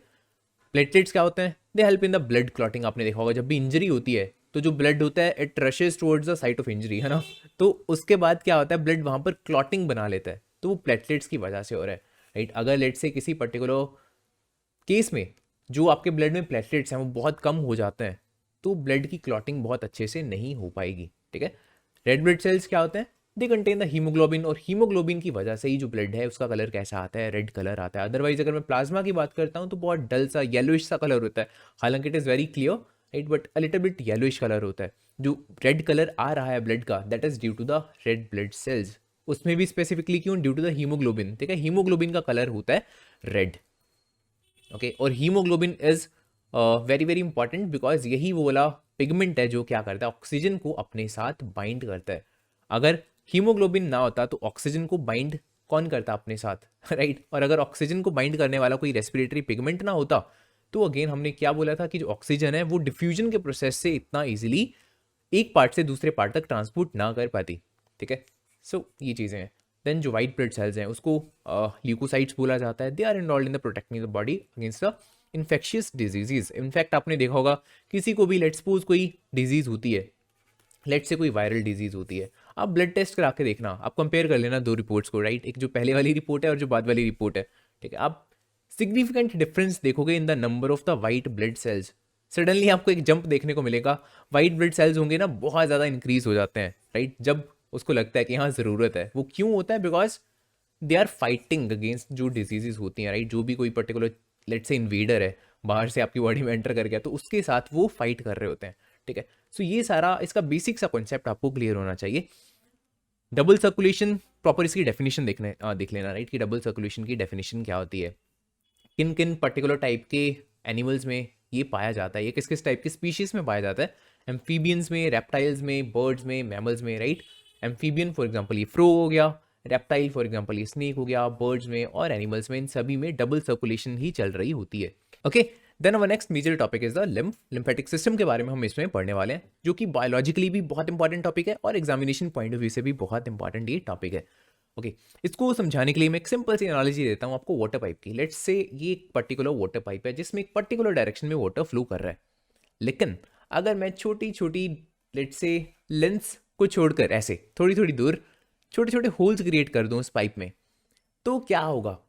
क्या कुछ डिफरेंस हमको देखने को मिलेगा? ऑफ कोर्स जो वाटर है वो क्या करना शुरू कर देगा, यहाँ से जो होल्स मैंने बनाए हैं यहाँ से लीक करना शुरू हो जाएगा, water will start leaking out. ठीक है, क्या ये बेनिफिशियल थिंग होगी? ऑफ कोर्स नो, है ना। इसका क्या फायदा है, राइट? वाटर लीक करना शुरू कर देगा, बल्कि बाहर यहाँ पर इकट्ठा होना शुरू हो जाएगा वाटर, ये कोई बेनिफिशियल थिंग थोड़ी ना है, राइट। लेकिन जो ह्यूमन कैपिलरीज होती हैं, राइट, जो ब्लड कैपिलरीज होती हैं, वहां पर भी हमको कुछ ऐसा ही देखने को मिलता है, उनका डिजाइन भी कुछ ऐसा ही होता है। ब्लड जब कैपिलरीज के थ्रू ऐसे मूव करता है तो there are some little pores, ठीक है, जो कि कैपिलरीज में होते हैं, इनके थ्रू ऐसे ब्लड लीक करना शुरू कर देता है, और जो अलग अलग सेल्स होते हैं उनके सराउंडिंग में, उसके आजू बाजू में क्या होता है, इकट्ठा होना शुरू हो जाता है। तो यहाँ पर ये ब्लड जो है, ठीक है, ये इकट्ठा होना शुरू हो जाएगा, लेकिन इसको मैं ब्लड नहीं बोलूंगा, इसको ब्लड नहीं बोलते। वाई? बिकॉज देखो, ब्लड हम कब बोलेंगे? बिकॉज इट हैज़ प्लाज्मा, जब उसमें वाइट ब्लड सेल्स होंगे, रेड ब्लड सेल्स होंगे, प्लेटलेट्स होंगे, लेकिन इस वाले लिक्विड में, राइट, मोस्टली प्लाज्मा ही होगा, कोई सेल्स नहीं होंगे। वाई? बिकॉज देखो, जो प्लेटलेट्स होते हैं या WBC RBC होते हैं, उनका साइज बहुत बड़ा होता है, जो कि इन छोटे छोटे पोर्स में से बाहर नहीं आ सकते, समझ रहे हो। लेकिन जो प्लाज्मा है, that is just a liquid, वो इजीली बाहर आ सकता है ना। प्लाज्मा में 90% पार्ट वाटर ही तो है, तो इस वजह से प्लाज्मा लीक आउट करता है, लेकिन सेल्स लीक आउट नहीं करते। So white blood sales capillaries के अंदर ही रहेंगे, रेड ब्लड सेल्स भी अंदर ही रहेगा, राइट, और जो प्लेटलेट्स वगैरह हैं वो भी अंदर ही रहेंगे, सिर्फ प्लाज्मा लीक आउट करेगा। प्लाज्मा के अलावा भी हो सकता है कुछ चीज़ें उसमें प्रेजेंट हो, लेकिन इतना डिटेल में आपको जाने की जरूरत नहीं है। इतना याद रखो कि हाँ, कुछ उसका पार्ट होता है विच इज़ द मोस्टली प्लाज्मा, जो कि लीक करता है आउट ऑफ द कैपिलरीज, और जो उसके सराउंडिंग में सेल्स होते हैं उसको वो ऐसे घेरना शुरू कर देता है, उसको ऑफ कोर्स सराउंड कर लेगा हर तरफ से। अब जो ये वाला लिक्विड है, इसको बोला जाता है एक्स्ट्रा सेलुलर फ्लूइड, ठीक है, एक्स्ट्रा सेलुलर फ्लूइड। अच्छा, अब ये चीज बताओ, यहां पर क्या ये बेनिफिशियल थिंग है? अगर प्लाज्मा लगातार लीक होता रहे, लीक करता रहे, क्या ये बेनिफिशियल रहेगा? ऑफ कोर्स नो, बिकॉज अगर कैपिलरीज के बीच में से प्लाज्मा कम होता जाएगा, लेट्स सपोज लीक होता जाएगा, तो दो प्रॉब्लम्स आएंगी। पहला, blood will start getting thicker and thicker, because plasma उसको थिन बना रहा है, राइट। वाटर कंटेंट जितना कम होगा ब्लड में, लेट्स सपोज लीक करके बाहर ही आता जा रहा है, सो कैपिलरीज के अंदर जो ब्लड होगा वो और ज्यादा थिक होता जाएगा, और जितना ब्लड थिक होगा उतनी सर्कुलेशन में डिफिकल्टी आएगी डेफिनेटली। और अगर लेट्स से सर्कुलेशन में प्रॉब्लम आएगी, the cells will start dying, right. So it is problematic thing, पहली चीज तो ये होगी। और सेकेंडली, जो यहां पर मैं बोल रहा हूँ, ये अक्यूमुलेशन हो रही है, राइट, एक्स्ट्रा सेलुलर फ्लूइड की, ये बहुत ज़्यादा दबाव बनाती है इन सेल्स पर, जिनकी वजह से ये सेल्स क्या होते हैं, बहुत ज़्यादा सूज जाते हैं, ठीक है। आपने डिजीज सुनी होगी एलिफेंटाइसिस, उसमें एग्जैक्टली यही होता है, ठीक है। अब आप बोलोगे, अच्छा, अगर ये डिजीज के केस में ऐसा होता है तो क्या जनरली ऐसा नहीं होता? क्या जनरल केस में एक्स्ट्रा सेलुलर फ्लूइड लीक नहीं करता कैपिलरीज के बाहर? ऐसा नहीं है कि नहीं करता, करता है, राइट। लेकिन देयर इज प्रॉपर मैकेनिज्म कि जिससे इसको कुछ ना कुछ इसका ठिकाना लगाया जा सके, ठीक है। अब क्या ऐसा सिस्टम है ह्यूमन बॉडी में जिससे कि जो ये एक्स्ट्रा सेलुलर फ्लूइड है इसको हम ड्रेन कर पा रहे हैं? That is called the lymphatic system. Lymphatic system में देखो होता क्या है, हमारी बॉडी में बहुत सारी ऐसी वेसल्स होती हैं जिसको हम बोलते हैं लिम्फ वेसल्स, राइट। इन लिम्फ वेसल्स का सिंपल सा काम होता है, लिम्फ वेसल्स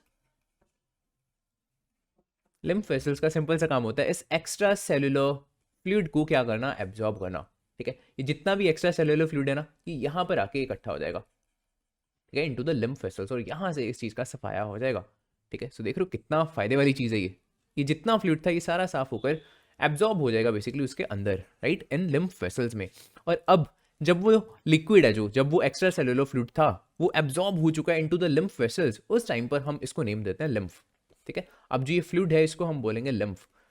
एक्चुअल में देखो चीज़ तो वही है, बेसिकली जो ये लिम्फ है ये एक्स्ट्रा सेलुलर फ्लूइड ही है जो कि एंटर कर चुका है इनटू द लिम्फ वेसल्स। हमने जस्ट एक स्पेशल नेम दे दिया उनको, ठीक है ना। जब तक वो बाहर है सेल्स के, हम उसको बोलते हैं एक्स्ट्रा सेलुलर फ्लूइड, ठीक है। ये तो कैपिलरीज के अंदर चला गया यहाँ पे एक्स्ट्रा सेलुलर फ्लूइड, ठीक है। और जब वो एंटर कर गया इनटू द लिम्फ वेसल्स, तब हम उसको बोलते हैं lymph. Very clear. Now you might wonder कि जो ये लिम्फ वेसल्स हैं, इन्होंने अब्जॉर्ब तो चलो कर लिया लिम्फ को, लेकिन उसका करेंगी क्या? इस लिम्फ वाले फ्लूइड को आखिरकार दोबारा से कहाँ डाला जाएगा? क्या डायरेक्टली किसी वे में बॉडी से डिस्कार्ड कर दिया जाएगा या फिर दोबारा से इसको यूटिलाइज किया जाएगा in some way?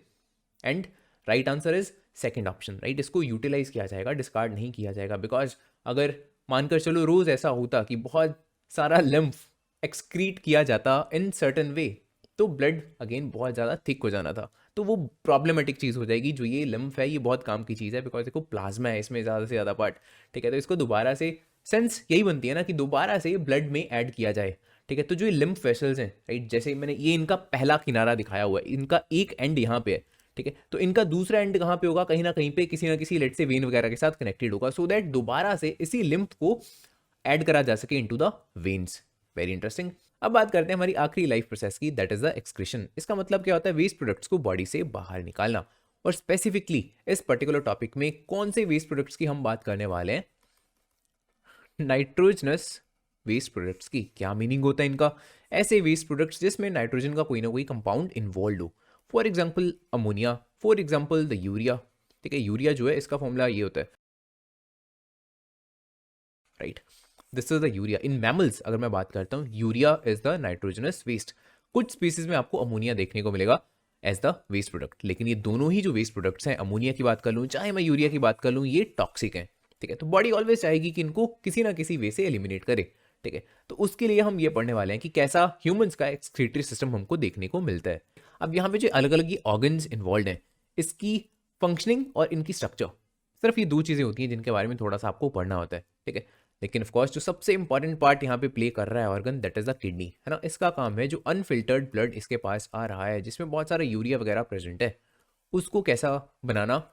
Filter out करके फिल्टर्ड ब्लड बनाना, यहाँ से यूरिया को सेपरेट आउट करना, ये काम है किडनी का, ठीक है? पहले ऑर्गन्स को देख लेते हैं, राइट? कौन कौन से ऑर्गन्स इन्वॉल्व हैं? This is the renal artery, this is the renal vein. Renal का मतलब क्या है? रेनल, जैसा आपने देखो पल्मनरी वर्ड पढ़ा था, उसका मीनिंग क्या था? Related to the lungs. Similarly जब ये वर्ड आएगा आपको कहीं पे भी देखने को मिलेगा renal, it means related to the kidneys. Clear? So जो रेनल आर्टरी है, ये वाला पार्ट, इट मींस ये वो वाली आर्टरी है जो अनफिल्टर्ड ब्लड को किडनीज के टुवर्ड्स लेके जाएगी for the filtration. Simple. Similarly जो ये रेनल वेन है, ये वो वाली वेन है जो क्या करेगी? ब्लड को, देखो वेन है दैट मीन्स उससे अवे लेके जाएगी, है ना? कैसा ब्लड है इसमें? Pure blood. ये प्योरीफाई हो चुका है, ठीक है? सो प्योरीफिकेशन के बाद इस प्योर ब्लड को किडनी से दूर जो वेन लेके जा रही है, अलग अलग पार्ट्स ऑफ बॉडी तक पहुंचा रही है, that is the renal vein. Very simple, ठीक है? उसके बाद first this is the right kidney, this is the left kidney. अपने पॉइंट ऑफ व्यू से नहीं सोचना है, किडनीज के पॉइंट ऑफ व्यू से ऑफकोर्स सोचना होता है हमको। देन जो ये वाला पार्ट है, ये जो ट्यूब लाइक स्ट्रक्चर्स हैं, they are called the ureters, ठीक है? तो अगेन दो यूरेटर्स हैं, left ureter and the right ureter. Ureters क्या करते हैं? इन किडनीज को ज्वाइन करते हैं विद दिस यूरिनरी ब्लैडर, जहाँ पे जो ये यूरिन होगा वो क्या होगा? कलेक्ट होगा, ठीक है? तो इसकी कलेक्शन यहाँ पे होती है यूरिनरी ब्लैडर में। And this is the urethra which is the ending of the urinary bladder, ठीक है? यहाँ से एक्सक्रीट होगा जो ये यूरिन है। Very simple. सो ये तो होगी अलग अलग ऑर्गन्स की बात जो कि इन्वॉल्व थे एक्सक्रीटरी सिस्टम में, लेकिन आखिरकार किडनीज में ऐसा क्या चल रहा है जिसकी हेल्प से वो अनफिल्टर्ड ब्लड को फिल्टर आउट कर पा रही है, जिसकी हेल्प से वो नाइट्रोजनस वेस्ट को रिमूव कर पा रही है अनफिल्टर्ड ब्लड से? इसको हम पढ़ने वाले हैं यहाँ पे इन द नेफ्रॉन। नेफ्रॉन्स क्या होते हैं? They are the basic functional units of the kidney. हर किडनी में, आपकी दो किडनीज हैं, राइट? दोनों किडनीज में लाखों में नेफ्रॉन्स होते हैं और ये नेफ्रॉन काम करते हैं फिल्ट्रेशन का, ठीक है? Each of your kidney is made up of about 1 million filtering unit which are called the nephrons. ये इसकी स्ट्रक्चर है, आपको ड्रॉ करना आना चाहिए इसका डायग्राम, राइट? डायरेक्टली ड्रॉ करना भी पूछा जा सकता है, या फिर हो सकता है लेबलिंग के बेसिस पर कुछ ना कुछ क्वेश्चंस बन सकें, राइट? सो जो भी है आपको प्रॉपरली आना चाहिए कि इसको ड्रॉ कैसे करना है और इसको लेबलिंग कैसे करनी है प्रॉपरली, ठीक है? अब ये जो नेफ्रॉन है ये कैसे ब्लड को फिल्टर आउट करने का काम कर रहा है? सबसे पहले इसकी पार्ट्स की बात कर लेते हैं, राइट? देन बात करेंगे थोड़ी सी इसकी मैकेनिज्म के बारे में, बहुत डीपली हमको नहीं पढ़ना है हालांकि, लेकिन स्टिल पहले बात कर लेते हैं इसकी स्ट्रक्चर की। So first of all we have the renal artery, जहां से अनफिल्टर्ड ब्लड एंटर करेगा इस स्फेरिकल पार्ट में, यहां पर हो रही होती है एक्चुअल में फिल्ट्रेशन। ये रेड वाला पार्ट क्या चीज है? This is the glomerulus. यहाँ पे बहुत सारी ब्लड कैपिलरीज एक पॉइंट पे आके इकट्ठा हो रही हैं, right? That is the glomerulus. और जो बाहर वाला पार्ट है जिसने घेरा हुआ है ग्लोमेरुलस को, उसको हम क्या बोलते हैं? That is called the Bowman's capsule, right? Bowman's capsule, because उसने घेरा हुआ है ग्लोमेरुलस को, इनकैप्सुलेट किया हुआ है, ठीक है? रेनल वेन क्या करेगी? जो फिल्टर आउट हो चुका है ब्लड उसको सर्कुलेशन में वापस भेज देगी। जो ये वाला ट्यूब लाइक स्ट्रक्चर आप देख रहे हो, राइट, पहले मैं जस्ट पार्ट्स क्लियर कर रहा हूँ, राइट, जो ये वाली स्ट्रक्चर है that is called the Henle's loop, Henle's loop. And जो ये वाला पार्ट है that is called the collecting duct, ठीक है, that is called the collecting duct. तो प्रॉपर ड्रॉ करना आना चाहिए, इसकी लेबलिंग आपको आनी चाहिए। कलेक्टिंग डक्ट, यहाँ पे कलेक्ट होता है यूरिन, इसी वजह से इसको बोला जा रहा है कलेक्टिंग डक्ट, ठीक है। अब देखो प्रोसेस थोड़ा सा मैं एक्सप्लेन कर देता हूँ कि इसमें चल क्या रहा है। सबसे पहले we have the renal artery, यहाँ से एंटर करेगा unfiltered blood into this glomerulus. Glomerulus क्या करेगा, अनफिल्टर्ड ब्लड को फिल्टर आउट करेगा, दो पार्ट्स में डिवाइड कर देगा इसको, एक तो फिल्टर्ड ब्लड होगा, राइट, और जो यूरिया वगैरह है ना, दोनों को सेपरेट आउट करना, यही तो है फिल्ट्रेशन। अब इन दोनों चीज़ों को अलग अलग लोकेशंस पर भेजना है, of course, right, if you want कि उनकी मिक्सिंग ना हो, तो क्या होगा, जो ये यूरिया वाला पार्ट है, राइट, जो नाइट्रोजनस वेस्ट है, वो इस ग्लोमेरुलस के थ्रू होते हुए, इस बाउमन कैप्सूल के थ्रू होते हुए इस ट्यूब लाइक स्ट्रक्चर में से पास करते हैं। तो ओवरऑल उनका जो पाथ है, जो वेस्ट प्रोडक्ट्स हैं, उनका पाथ कुछ ऐसा होगा, यहाँ से होते हुए इस हेनलेज लूप के थ्रू होते हुए वो एंटर करेंगे इस कलेक्टिंग डक्ट में, ठीक है, और फाइनली यहाँ पे हमको देखने को मिलेगा यूरिन, है ना, यहाँ पे कलेक्ट होगा, simple. What about this filtered blood, ये ऑफ कोर्स जब जैसे ही जो यूरिया वगैरह है उसको इसने एब्जॉर्ब कर लिया, राइट, इस बाउमन कैप्सूल ने, तो जो फिल्टर्ड ब्लड होगा वो ये वाला पाथ लेके, एक मिनट में दूसरा पार्ट रिमूव कर दूं पहले, हाँ, राइट, ये वाला पाथ लेके ऐसे इस रेनल वेन के थ्रू बाहर निकल जाएगा, राइट, ये दोबारा से दैट मीन सर्कुलेशन वगैरह में जुड़ जाएगा। सो देख रहे हो जो अनफिल्टर्ड ब्लड था वो दो अलग अलग पार्ट्स में डिवाइड हो चुका है, फिल्टर्ड ब्लड यहाँ से बाहर निकल गया और यूरिन यहाँ पर कलेक्ट हो चुका है। लेकिन ये प्रोसेस इतना सिंपल नहीं होता, बिकॉज जब यहाँ पर ग्लोमेरुलस ने फिल्ट्रेशन करके यूरिया को यहाँ भेजा, राइट, इस ट्यूब लाइक स्ट्रक्चर में, तो उसमें ऐसा नहीं है कि सिर्फ एंड सिर्फ यूरिया ही प्रेजेंट होता है, नो, वेस्ट प्रोडक्ट्स के अलावा बहुत सारी उसमें काम की चीज़ें प्रेजेंट होती हैं। फॉर एग्जांपल बहुत सारे सॉल्ट्स प्रेजेंट होते हैं, बहुत सारा वाटर प्रेजेंट होता है, बहुत सारे लेट्स से ग्लूकोज वगैरह प्रेजेंट होता है उसमें। तो ये तो काम की चीज़ें हैं ना, इनको बॉडी डायरेक्टली थ्रो नहीं कर सकती, है ना। सो इनको दोबारा से एब्जॉर्ब किया जाता है into this particular tube like structure, ठीक है, समझ रहे हो। तो जितना भी लेट्स सपोज सॉल्ट्स वगैरह बॉडी को चाहिए वो हेनलेज रूप में एब्जॉर्ब कर लिए जाएंगे। जो ग्लूकोज है इसमें लेट्स सपोज इस पर्टिकुलर ट्यूब लाइक स्ट्रक्चर में, वो भी क्या कर लिया जाएगा, एब्जॉर्ब कर लिया जाएगा। तो इस प्रोसेस को बोला जाता है रीएब्जॉर्प्शन। रीएब्जॉर्प्शन क्यों बोला जाता है, बिकॉज पहली बार एब्जॉर्ब बॉडी इनको कर चुकी थी, कब, जब हमने डाइजेशन करी थी, राइट। सो वो था एब्जॉर्प्शन का प्रोसेस। अब बिकॉज इसको दोबारा से एब्जॉर्ब किया जा रहा है ग्लूकोज या वाटर वगैरह को या सॉल्ट्स वगैरह को, तो इसको बोला जाएगा रीएब्जॉर्प्शन, ठीक है। इसके अलावा ये थोड़ा सा पार्ट मैंने यहाँ पर मेंशन करा हुआ है, इसको एक बार रीड कर लेना, आई डोंट थिंक सो बहुत डिफिकल्ट पार्ट है ये। अब अगर मैं प्लांट्स की बात करता हूँ तो उनके केस में एक्सक्रीशन के अलग अलग वेस्ट प्रोडक्ट्स हो सकते हैं। देखो फॉर एग्जांपल अगर हम बात करते हैं ट्रांसपीरेशन की, जब प्लांट्स ट्रांसपायर करते हैं तो कौन सा वेस्ट प्रोडक्ट्स वो रिमूव कर रहे होते हैं, वाटर ऑफ कोर्स, राइट। जब वो रिस्पायर कर रहे हैं ड्यूरिंग द रेस्पिरेशन, जो वेस्ट प्रोडक्ट वो निकाल रहे हैं that is of course the carbon dioxide. और जब वो लेट्स से फोटोसिंथेसिस कर रहे हैं, फोटोसिंथेसिस, तब उनके लिए वेस्ट प्रोडक्ट कौन सा है, ऑक्सीजन। ऑक्सीजन को बिकॉज वो क्या कर रहे होते हैं, रिलीज कर रहे होते हैं, राइट। सो इट डिपेंड्स कि किस पर्टिकुलर प्रोसेस में आपसे पूछा जाता है, राइट। अगर आपसे पूछा जाता है कि रेस्पिरेशन में कौन सा वेस्ट प्रोडक्ट होता है उनके लिए, that is the carbon dioxide. Photosynthesis में ऑक्सीजन, ट्रांसपिरेशन में वाटर। उसके अलावा कुछ अलग वेस्ट प्रोडक्ट्स भी होते हैं। फॉर एग्जाम्पल आपने ऐसी स्ट्रक्चर्स लगी हुई देखी होंगी प्लांट्स वगैरह पे, नॉट प्लांट्स, ट्रीज वगैरह पे, राइट। और स्पेशली जो बहुत ओल्ड ट्रीज होते हैं, राइट, उनके ऐसे जो डेड सेल्स होते हैं वहाँ पर आपको ऐसी स्ट्रक्चर्स यूजुअली देखने को मिल जाएंगी। They are called the gums, right. Gums या रेजिन्स वगैरह, ये भी इनके क्या है, वेस्ट प्रोडक्ट्स ही हैं, राइट। तो इसमें प्लांट्स के बारे में आपको इतना डिटेल में नहीं पढ़ना है, बेसिक आपको इतना सा पार्ट पता होना चाहिए, राइट, ठीक है, क्लियर। आई होप स्टूडेंट्स आपको ये वीडियो पसंद आई होगी। अगर आपकी वीडियो अच्छी लगी हो प्लीज़ इस वीडियो को लाइक कर देना, अपने फ्रेंड्स वगैरह के साथ जरूर शेयर करना। और अगर आपको इस वीडियो के रिगार्डिंग कोई भी डाउट होता है so do let me know in the comment section, I will be replying to all of your comments. Thanks for watching.